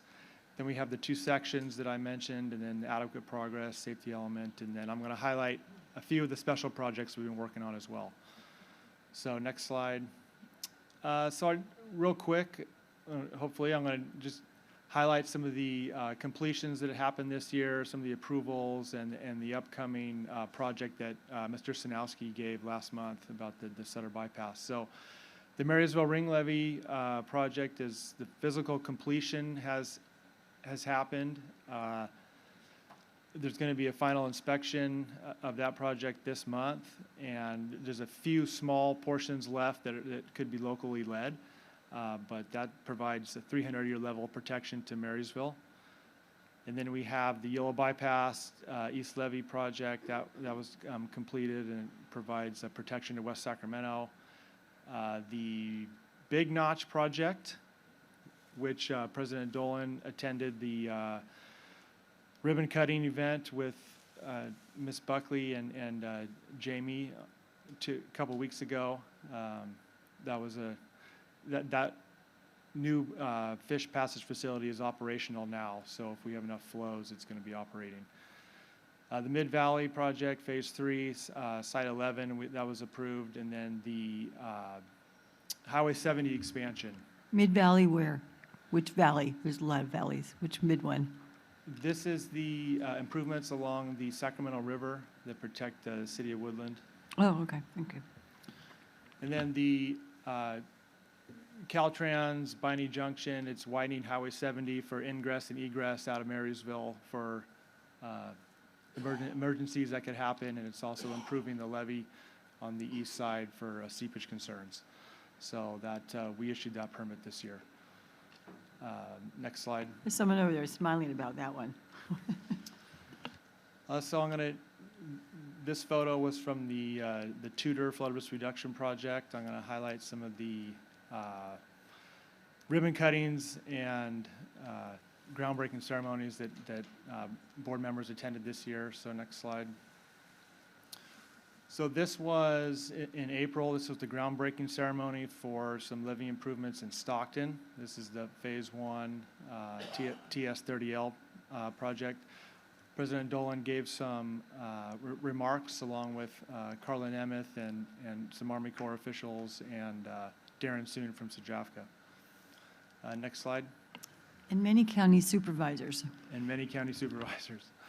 And then in May, we had the groundbreaking ceremony for the Tudor Flood Risk Reduction Project. That's along the Feather River where it ties into the Sutter Bypass. And President Dolan gave some remarks there along with Michael Bissett from Sabufka.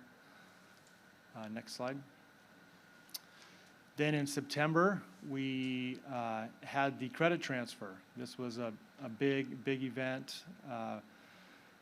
In this photo, we have Michael Bissett from representing Sabufka, Darren Soon from Sajafka, and the new Colonel, Colonel McTighe, and President Dolan. And we had, there was $110 million worth of excess credits transferred from one basin, the Sutter Basin area, to the San Joaquin Basin. So the first time in history that credits have been transferred from one basin to another.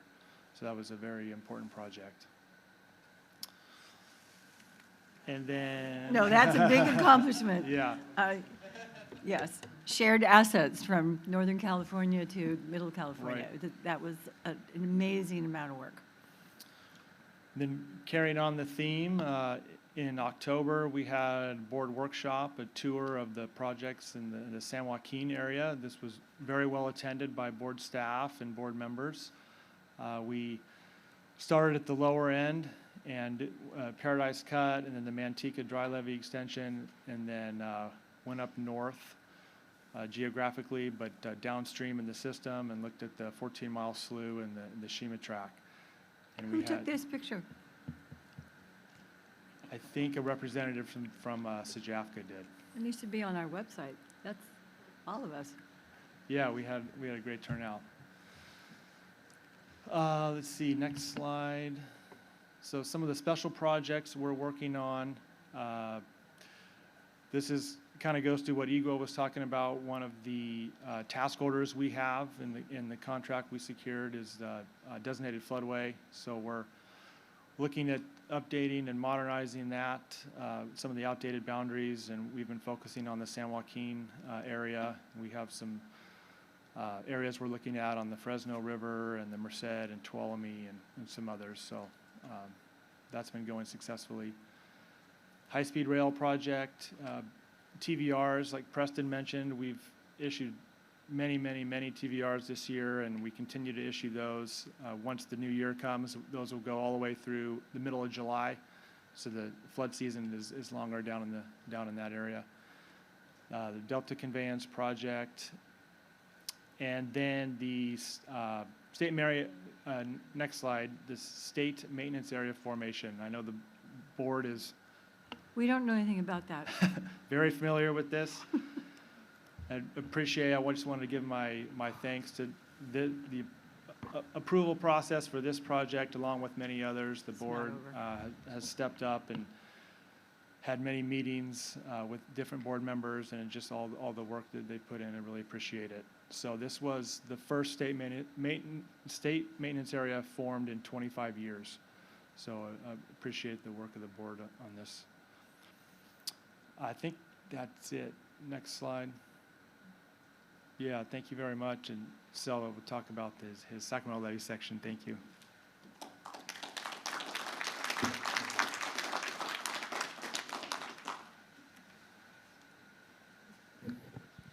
Good morning, sir. Good morning, President Dolan, Vice President Lyons, members of the board. My name is Selva Selvamohan, manager of the Sacramento levy section. Happy to highlight section activities in a few slides. Next slide.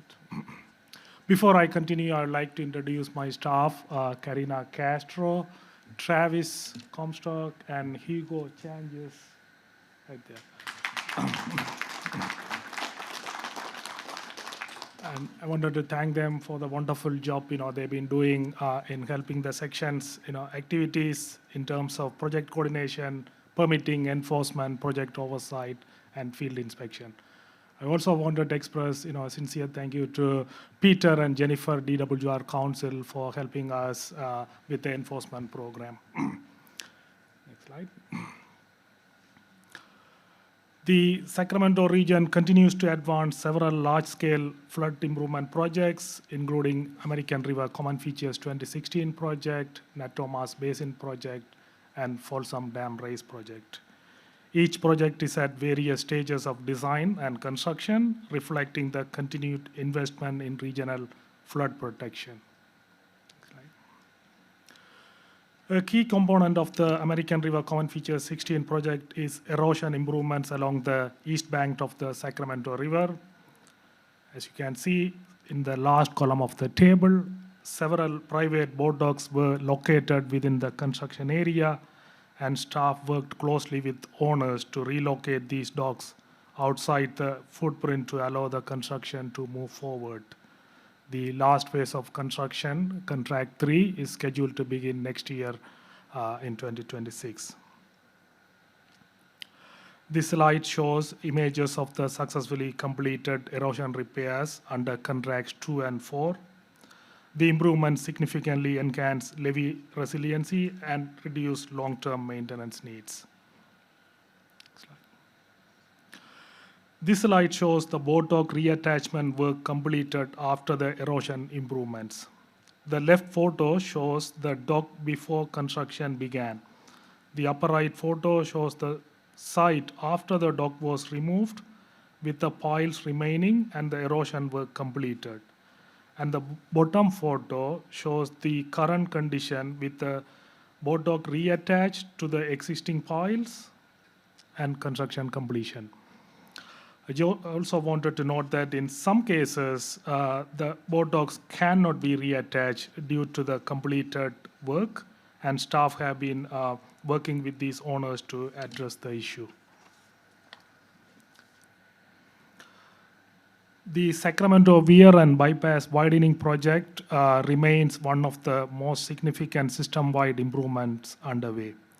The RON image provides a recent overview of construction progress as of September 2025. The project will improve system capacity and reduce flood risk to the greater Sacramento region. This additional aerial view shows continued progress in widening the bypass and constructing new fish passage structure. As you can see in the left, fish passage structure, and in the right, the new weir being constructed. Staff closely working with project partners to ensure construction milestones are met. In the Natomas Basin, our team continues to support utility relocations, permit processing, and field inspections. As you can see in the table on the left, different project reaches are at various stages of design and construction. These coordination efforts are essential for advancing cut-off wall construction and other levee improvements. Next slide. This image shows the cut-off wall construction progressing in Reach A as of September 2025. The cut-off wall plays a key role in addressing seepage vulnerabilities throughout the basin. Next slide. This slide shows the example of utilities, power poles, communication poles, overhead lines, and all other facilities placed along Garden Highway and the Natomas East Levee Road, which surround the Natomas Basin.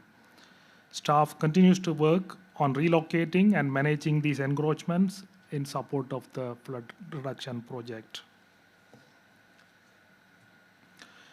In addition to civil works project, we also supported system improvement projects requiring Section 408 authorization.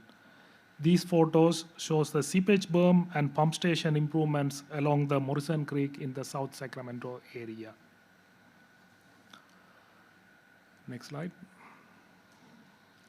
Folsom Dam Raise project continues to advance as part of the overall system-wide risk reduction strategy. This project reduces raising the dam and modifying critical structures to increase flood storage capacity. Earlier this year, board member Joe Countryman and board staff participated in a field tour to observe ongoing and infrastructure improvement work. Next slide. In 2025, staff processed and issued several permits and work authorization for encroachments impacted by the civil works project, as well as for various other encroachment construction activities. Our team continued to support applicants through review, coordination, and field inspections. Next slide.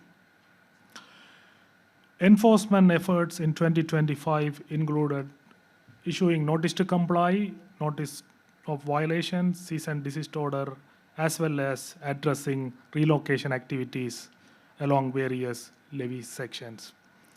As you can see, most of our enforcement activities are focused in the Natomas area due to the large number of utilities located along Garden Highway and Natomas Levee Road. Staff worked closely with legal Peter and Jennifer from DWR Council to resolve issues efficiently and ensure compliance. Next slide. I believe this is my last slide. Several significant operation and maintenance transfers were completed this year to DWR, MA9, Maintenance Area 9, and American River Flood Control District. These transfers support long-term system sustainability by aligning maintenance responsibilities with the appropriate agencies. In 2025, staff conducted approximately 28 field inspections and processed multiple time variance requests. That concludes my presentation, and I now invite Zubair Dosu, the Deferred Encroachment and Compliance Section Manager.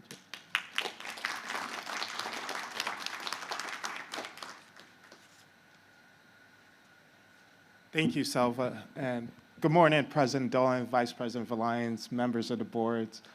My name's Zubair Dosu, pleased to be here today. I'm the manager of the Deferred Encroachment Compliance Section. Next slide, please. So we'll go over today's our section accomplishments, starting with the section. And our section consists of one manager, myself, and two water resource engineers, Jeremiah Peak, who leads our core inspection program on behalf of the board. And then Richard Brewski, who leads our SWIFT program, as well as the PL 8499 program. So Richard, So both of these individuals have made a great contribution to our section, and they've been with us for a little over a year now. Next slide, please. So here's our spread in terms of PL 8499 eligibility, Public Law 8499. Essentially, one takeaway you can take from these images in the map is there's a lot of green, and green is good. That is what we want. That means these levee systems have eligibility in the program, and what that means is that these systems can receive federal assistance funding for their storm damage flood control works. So the majority of these systems, which there are exactly 77 of those levee systems, meet that criteria. So much of the staff's day-to-day efforts goes into reviewing those draft SWIFT reports or LOIs, which are long-term improvement plans to correct the deficiencies noted in the Army Corps' inspection report. We do have one system in the Sacramento Basin. It's in the top north. It's the Chico Mud Creek system that is working on its way towards becoming eligible in the PL 8499 program. And lastly, we do have the areas shown in red. There's about 28 of those levee systems that are currently inactive, but much of our efforts for next year will be to engage with these districts to encourage them to join the program, because we want every community to receive assistance when in need. Next slide, please. Here's our accomplishments for PL 8499. We're nearing the closeout end of the process, and which that means is updating the O&M manuals and as-built and sharing that with our LMA partners so that they are aware of the O&M responsibilities behind those repairs. For the 3 storm events that you see listed here, which is the 2017 storm, 2019 storm, and 2023 storm, all of those sites have been completed with the exception of one site, which is the city of Sacramento, the crack in the flood wall. The images on the right show an investigation that was conducted in October, which was a smoke test as well as a dye test to confirm the limit of the void that you see in the upper right-hand corner. So much of the success story behind PL 8499 can be attributed to our partnership with the locals, the LMAs, DWR Real Estate, as well as our partnership with the Army Corps of Engineers, which allowed all of the decision makers to be at the table when those decisions were being made, as well to meet frequently, which led to timely repairs. Next slide, please. Here's a photo of the repair that was in the West Levee Yellow Bypass. It was a 2023 repair, and it has been repaired as of this year, as you can see in the photo on the right. Next slide, please. So much of last year's effort for our section, I mentioned we're a new section, was put towards establishing the section itself and the team, so the people that do the work. And we now have gained some momentum and have been able to provide and contribute support in terms of enforcement and permitting. And that has translated into our section issuing 10 notices to comply. From those notices, we have one enforcement case that was successfully closed. And in terms of permitting, we have received a permit to improve the levee system as well as to permit encroachments within the PL 8499 footprint. In addition to that, we have received 2 applications to meet the necessary compliance for enforcement cases. And lastly, we have 6 project authorization letters that were approved under the section to improve or maintain the system. The photos on the right are depictive of the repair that you've seen in the previous slide. We're going back and looking at those encroachments that are in the repair footprint to determine if they are in compliance with their permit. And this one, for instance, had an unpermitted 24-inch pipe that was removed as part of the repair. Next slide, please. Here's our spread in terms of LOI and SWIFT status. So for this year's effort, there were 5 SWIFTs finalized and approved by Army Corps headquarters. I'm pleased to announce that 2 of those SWIFTs were approved for the San Joaquin Basins, for the Mormon Slough and Bear Creek SWIFTs. Those are the first 2 SWIFTs to be approved within that basin. Moving on to the approved LOIs, there were 3 approved LOIs for the year. And I'm also excited about 2 of those LOIs. One was the Hasten Track in Solano County, as well as the Chase and Crow's Landing LOI that was approved in Stanislaus County, which brings 2 new systems to becoming eligible in the PL 8499 program. Lastly, there is the question. Yes. Yes. What's with the color, the slash, and the different number? Oh, okay, yes, so sorry, I apologize about that. No. The green is reflective of this year's effort. Okay. And the black is reflective of the previous year. You don't have to apologize. I just didn't figure it out. Thank you. So lastly, there is the draft LOI, which is a work in progress. So this is the Chico Mud Creek system that I spoke to earlier. However, it's not shown in this image. Next slide, please.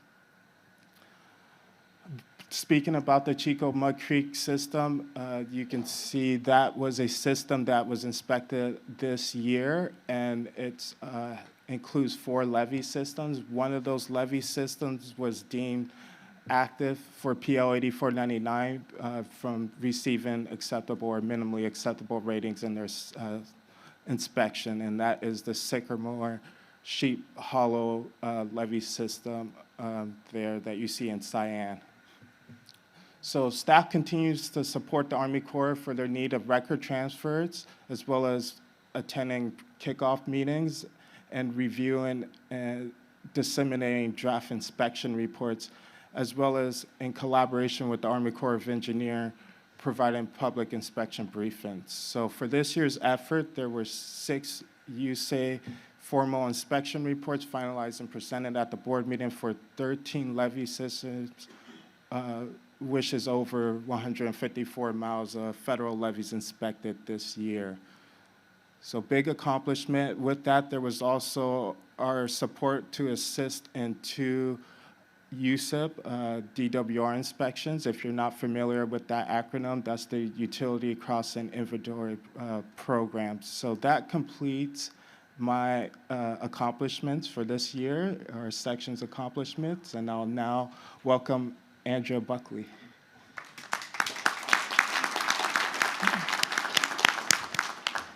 I just want to say for a new effort and just 3 staff, that's an amazing amount of work.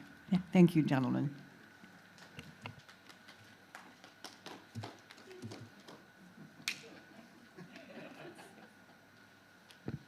Good morning, President Dolan, members of the board. My name is Andrea Buckley. I'm your Deputy Executive Officer and Manager of the Natural Resource Management and Planning Division.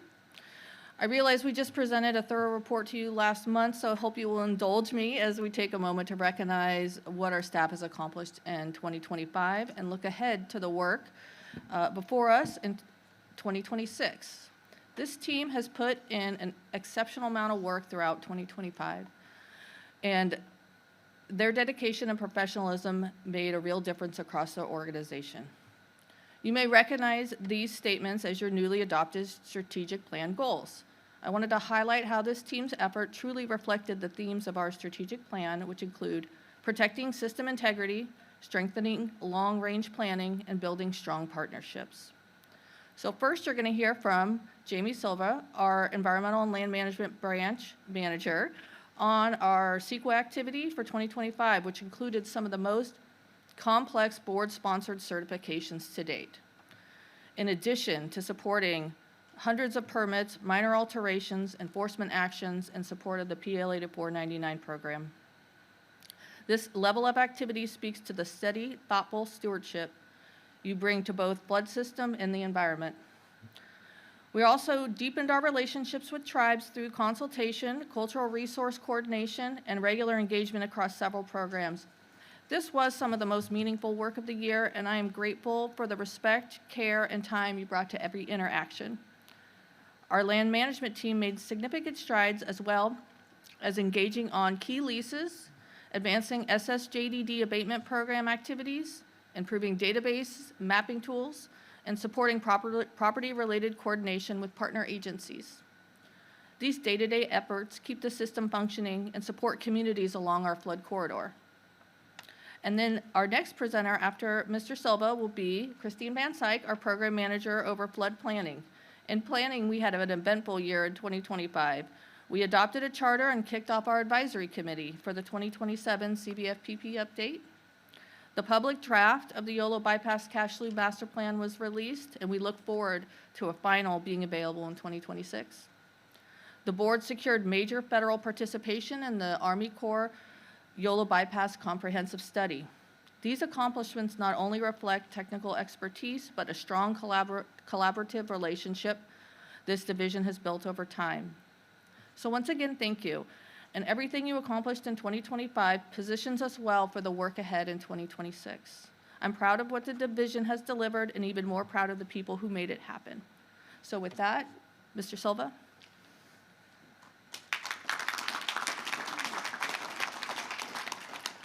Thank you, Andrea. Good morning. Good morning.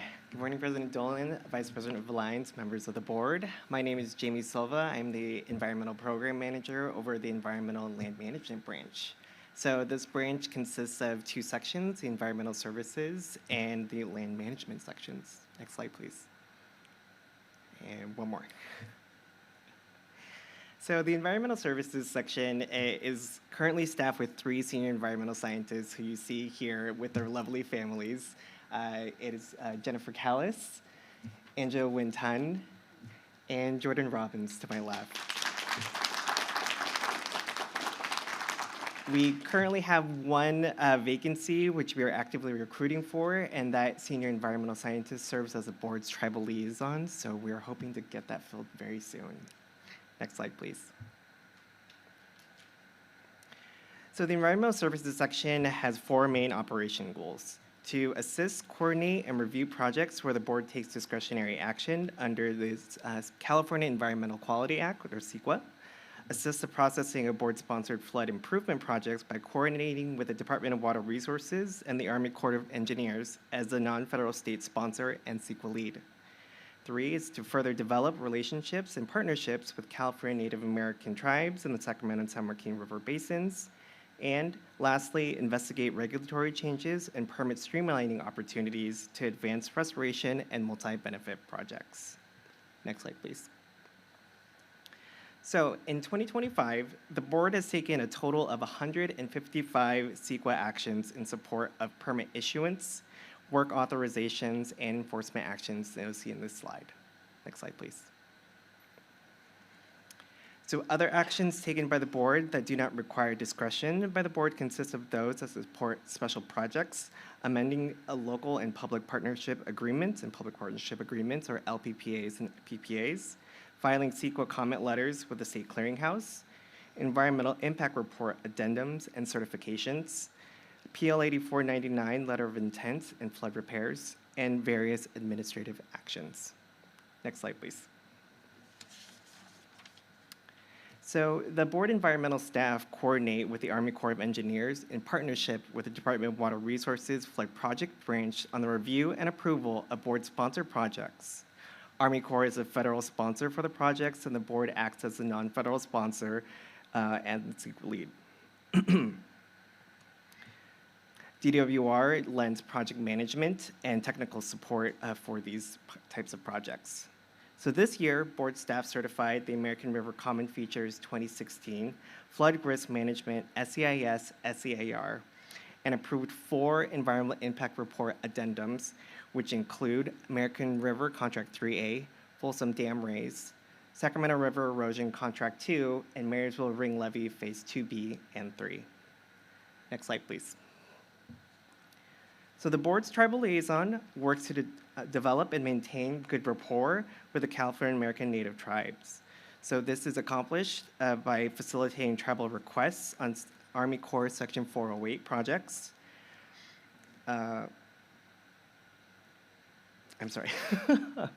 Coordinating tribal consultation with requesting tribal consultation with locally and culturally affiliated tribes with the proposed Patrick Shea Conservation Bank, which is the board is acting as the lead agency under CEQA under the statutory exemption for restoration projects. And also by advancing tribal reinterment efforts on the Sacramento and San Joaquin Drainage District in fee property. So this year, the tribal liaison reviewed and facilitated staff comments on the draft and final California Natural Resources Agency's tribal consultation policy, which was adopted in September, as well as CNRA's draft tribal stewardship policy. Next slide, please. So as we reflect on 2025, the Environmental Services section would like to highlight a few of the section's accomplishments. The board in July unanimously approved and certified the ARCF Flood Risk Management Project and its environmental CEQA document via Resolution 2025-02. This involves such incredible collaboration and coordination between our state, local, and federal partners. We also supported the Public Law 8499 Levee Rehabilitation Program by preparing supporting documentation and filing CEQA notices for repairs across the Central Valley. Lastly, the Environmental Services section worked with our operations staff to develop and implement the permit application portal and backend database to fit our environmental compliance needs. Next slide, please. So now I'll present a brief overview of the land management section. Next slide. So our team is comprised of myself and the board's property management staff, Patrick Nolan, who is a senior right-of-way agent within the Department of Water Resources Real Estate Branch. We currently have one vacancy, Staff Services Manager 1 Specialist, which is a brand new reclassified position. This position is unique where they will be responsible for implementing the Sacramento-San Joaquin Drainage District abatement program, as well as tribal outreach to seek opportunities for access and co-management on district fee-owned property. Next slide, please. So to be familiar with this slide, we showed this in last month's. So this is the board's authority under Water Code Section 8502. So the board manages and controls the land and properties owned by the district. So the district's portfolio is comprised of 26,600 acres in in-fee title, 14,200 acres in joint use agreements, as well as 209,500 acres in easement. Next slide, please.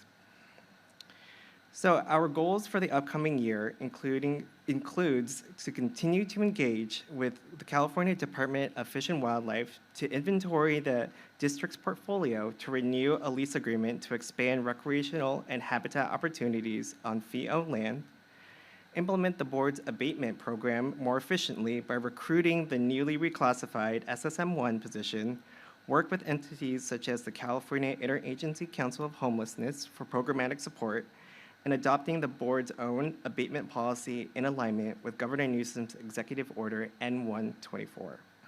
And also to continue to work with the Department of Water Resources Geomatics Branch to seek opportunities to improve and maintain our real estate databases and viewers.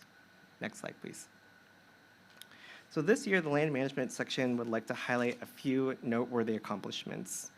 So the board approved Resolution 2025-03 in August for the Tisdale Bridge over Westside Canal Replacement Project, which necessitated conveyance of a public roadway easement and canal access easement to Sutter County by the district.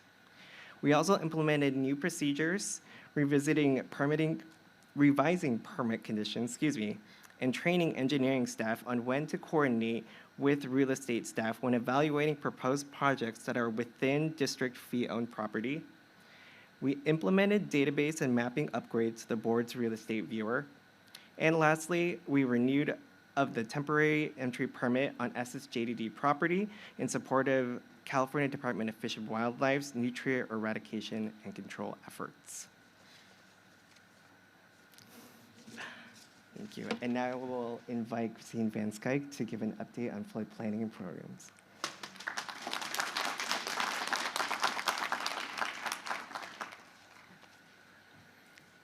Hello.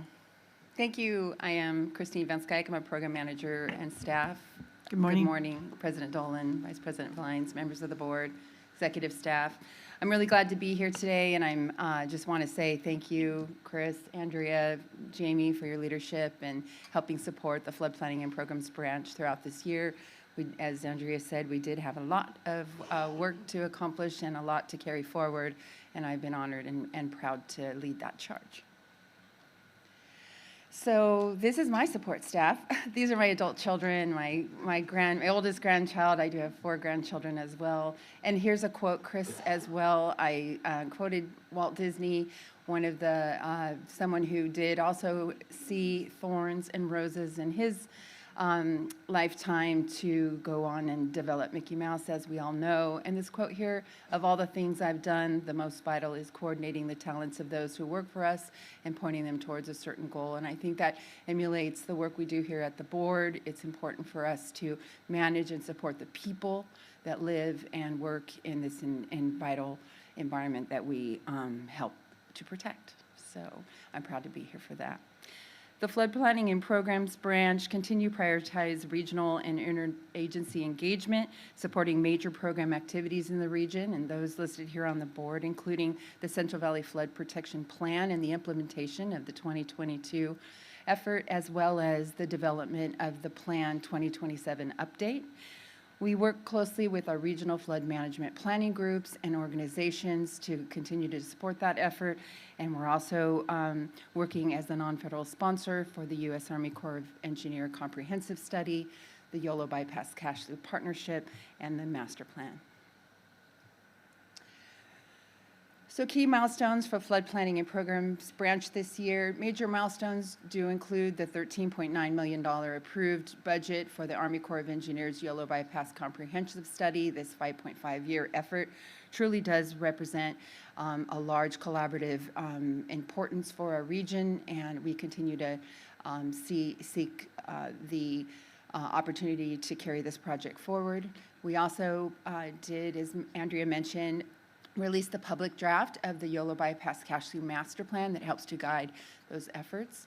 We gave many board staff presentation, including supporting President Dolan and other board members at the Assembly budget hearing, to the Saline County Board of Supervisors, and other efforts for the board.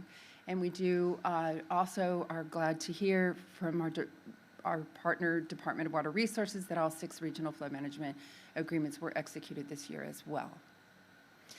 Our strategic engagement in support of our strategic plan and our future efforts includes, as Andrea mentioned, the relaunching of the advisory committee and continued support for the coordinating committees for the Central Valley Flood Protection Board effort for the plan and the plan update. We also continue to lead the YOLO Bypass Cash Loop Partnership organizing committee and lots of activities and communications throughout the year, and the public outreach and leadership site visits for the U.S. Army Corps of Engineers comp study this summer. And our planning and coordination effort, again, our regional flood management planning in both the San Joaquin and Sacramento areas continue to be a priority. Our master plan is driving towards that final draft, and we are targeting release soon. And we are looking forward to working with Department of Water Resources and the California Natural Resources Agency on the development and renewal of the YOLO Bypass Cash Loop Partnership MOU. So the Central Valley Flood Protection Plan, it's up and running, and in 2026, the board can look forward to regular updates from the CVFPP team. In the next months or so, we'll be working with the RFMPs. The writing team will be focused on basin chapter development, and we will get closer to an internal draft towards the end of the year, 2026, and the 2027 update is targeted for board adoption in June 2027.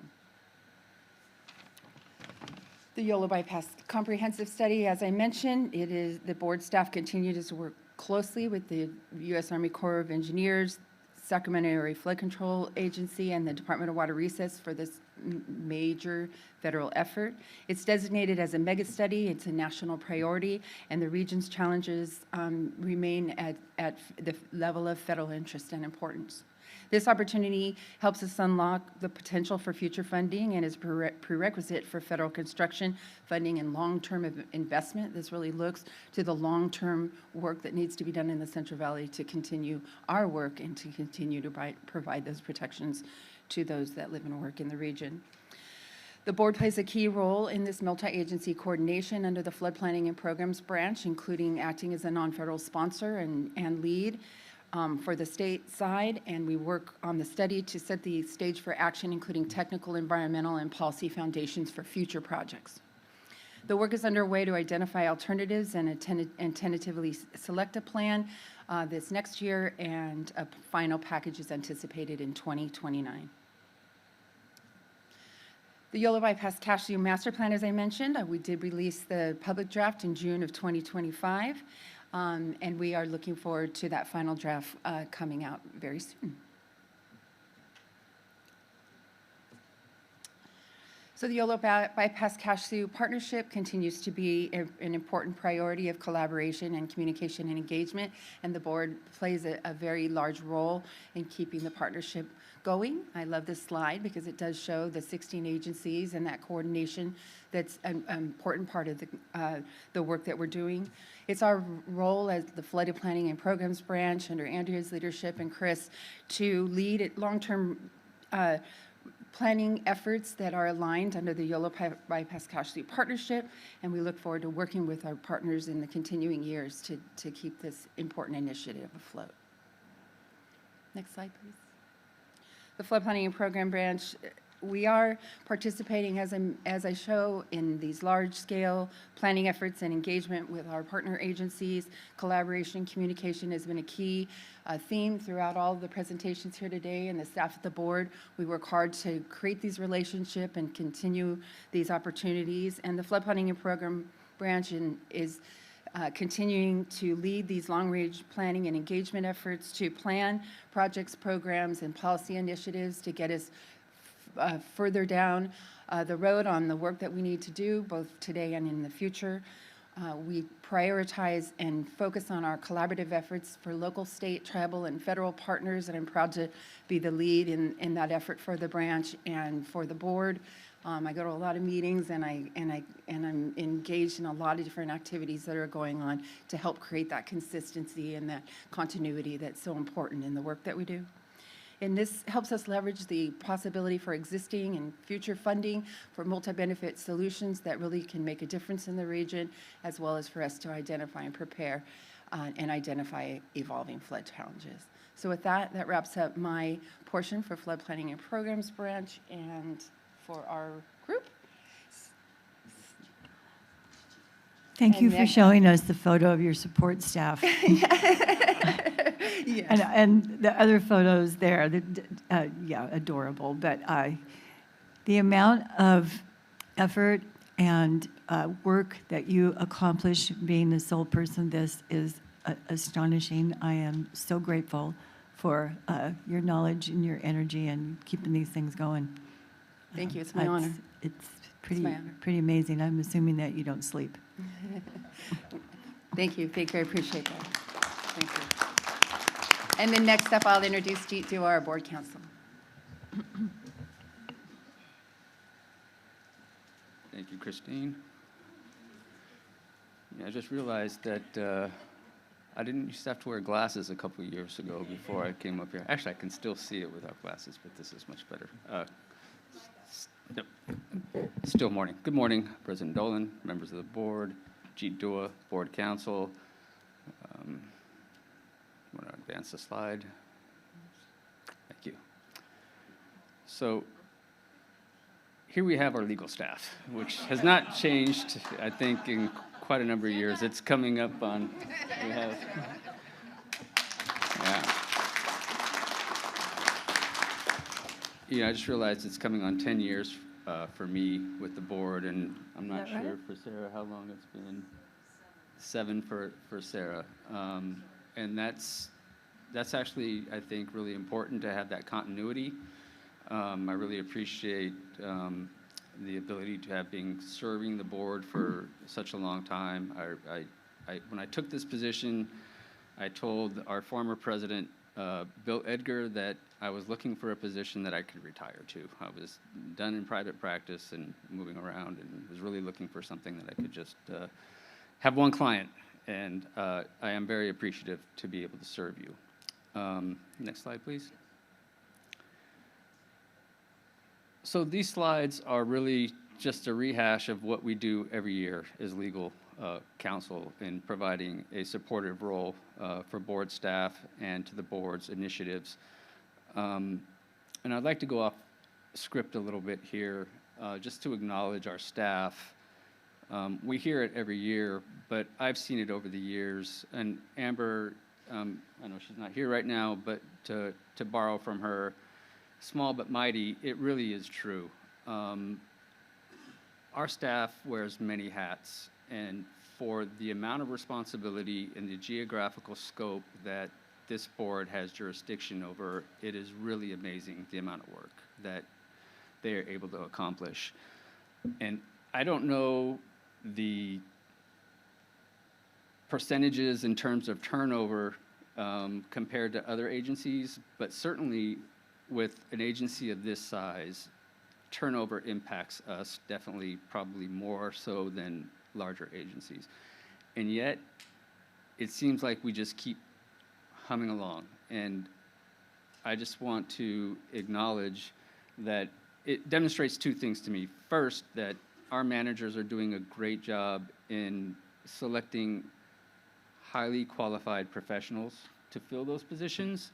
And then secondly, identifying people who fit the culture that we are trying to foster here at the board, which is really important for any agency, but more so, I think, for smaller agencies when people are working so closely together. And people do have to work with one another to actually get the work that we need to get done, because there's so much, and there's so much cross-pollination, not just within the board, but with our state, local, federal partners, that draws attention just from their normal day-to-day operations. So with that, I'll jump in. I would also be remiss, although they've already been acknowledged, both Peter Thyberg and Jennifer Shake from DWR. As the board is aware, these enforcement actions that they provide support on require a lot of effort, and we really wouldn't be able to accomplish what we do without their assistance. So if you're out there in the ether somewhere, Peter and Jennifer, from me personally, from Sarah, from the rest of us, thank you so much for your support.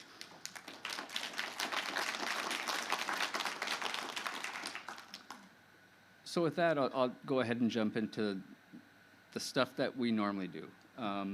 And it kind of runs the gamut. Again, it's just supportive of all the work that our staff does. And you can see it here on the slide. It is our general client and interested party related issues, all the partnership agreements that we have with our state, federal, and local partners. Again, Jennifer and Peter for their enforcement action support, and then me personally and Sarah advising both you all and staff on the interpretation of our the federal, state statutes and any local regulations that may affect the activities of the board. Next slide, please. Here's our current litigation matters. I'm not going to go through them, but I would like to just draw attention to the last bullet. Although we do not have any currently, there are a subset of cases that typically the board is a partner on for flood control projects where real estate needs to be taken in order to further that project. And so at times, the board has already real estate rights, and they are involved in the litigation just because they are an interested party. And what happens with those cases once they are resolved, typically the property that is obtained is then transferred to the SSJDD. Next slide. We provide interagency and policy support, as I've already discussed. Here are some of the various venues that we're involved in. I would draw attention to something that is kind of at the forefront of something that we're dealing with, and that is the conflict between flowage and conservation easements, and trying to resolve that. They are compatible, yet they are not. And you would think it would be easier to resolve that, but it's taken some time, so we continue to work on that. And then also the state maintenance formation, area formation that Greg Harvey spoke about earlier. It's 25 years since we've done one. You'd think it would be easy, and yet here we are 6 years later and finally getting that done. And then in line with our other work is obviously the general assistance that we provide to the reclamation districts. Thank you. We provide support to land management, Jamie Silva's group, which only seems to continue to expand, particularly with the pressures that we are seeing with the unhoused communities and their impacts on the flood control system. We got some photos given to us today of Yes. Yes. the problem. And finally, our Public Record Act requests, and I don't want to give this short shrift because this also affects staff greatly. We, as the board is aware, have been quite a few large projects that have generated a lot of attention by the public, and by virtue of that, we are receiving a lot of PRA requests, and that requires work by our staff to assemble and identify documents that are responsive to those requests, which takes time out of their daily work, which Sarah then typically reviews prior to disclosure. In line with that is also, going back to litigation, is a discovery that we get served with as a result. And that also, in terms of our staff, it falls upon them to identify those documents that are responsive to those requests. So that also is another impact on them. So I just would like to show my appreciation personally, I know on behalf of staff, as the board, really appreciate your efforts, because it does take away from everything else that you have to do on top of your already full plates. And that concludes my presentation, and I believe Chris is going to wrap it up for us. Thank you.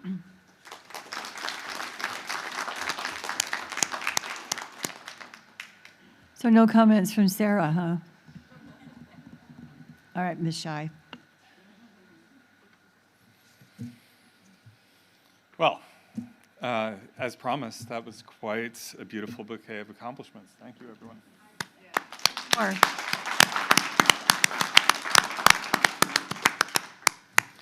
I know I'm the only thing standing between you and lunch, so I'll be very brief.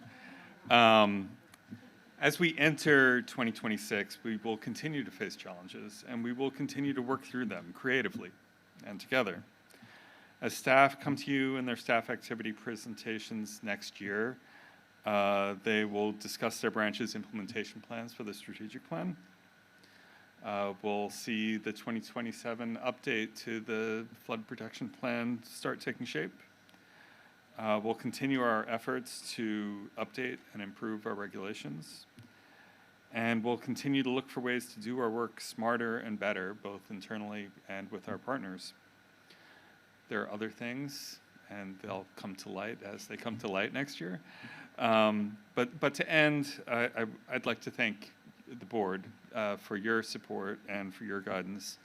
I also, again, want to thank staff for their dedication and initiative. And also, I want to thank our partners, especially the association, for their continued collaboration and their input into the work that we do. Their input is valuable as well. And with that, let's go have lunch.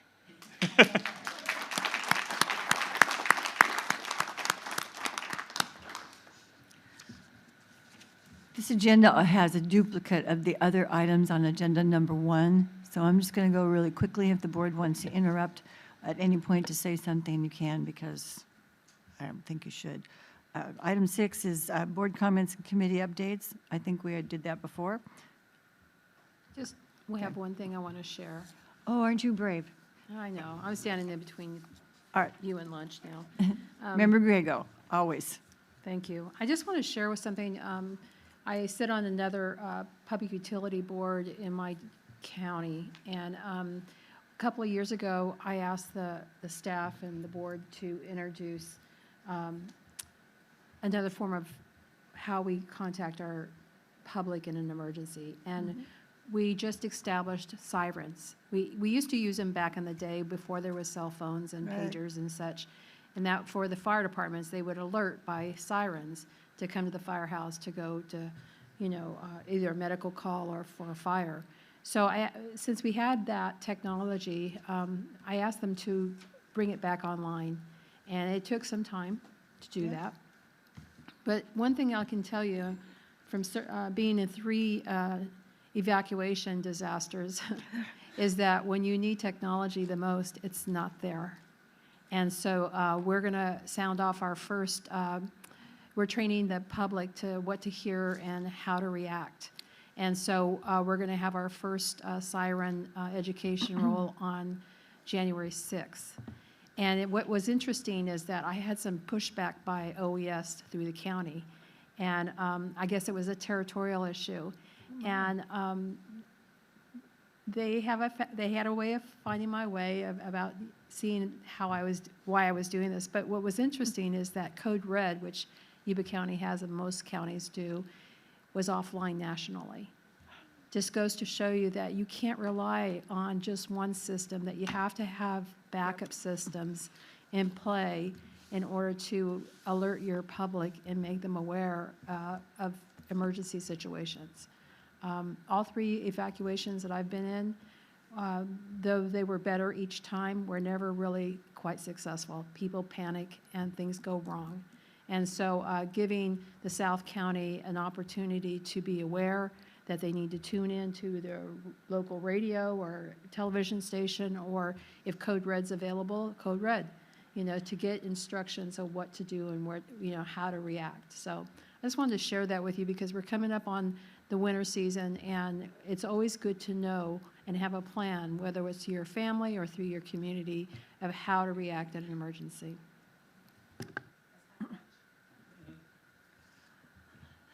Thank you. Yeah, but many other communities could do that as well. Sometimes the electricity just doesn't work, and the systems of phone and internet don't work. So the siren on top of high buildings or towers is probably the way to go. Thanks. All right, any other board comments? Okay. Upcoming meetings? I already said those. I don't really feel the need to say it again. Anybody want to say them again? Anything else for the good of the day? Our meeting is adjourned.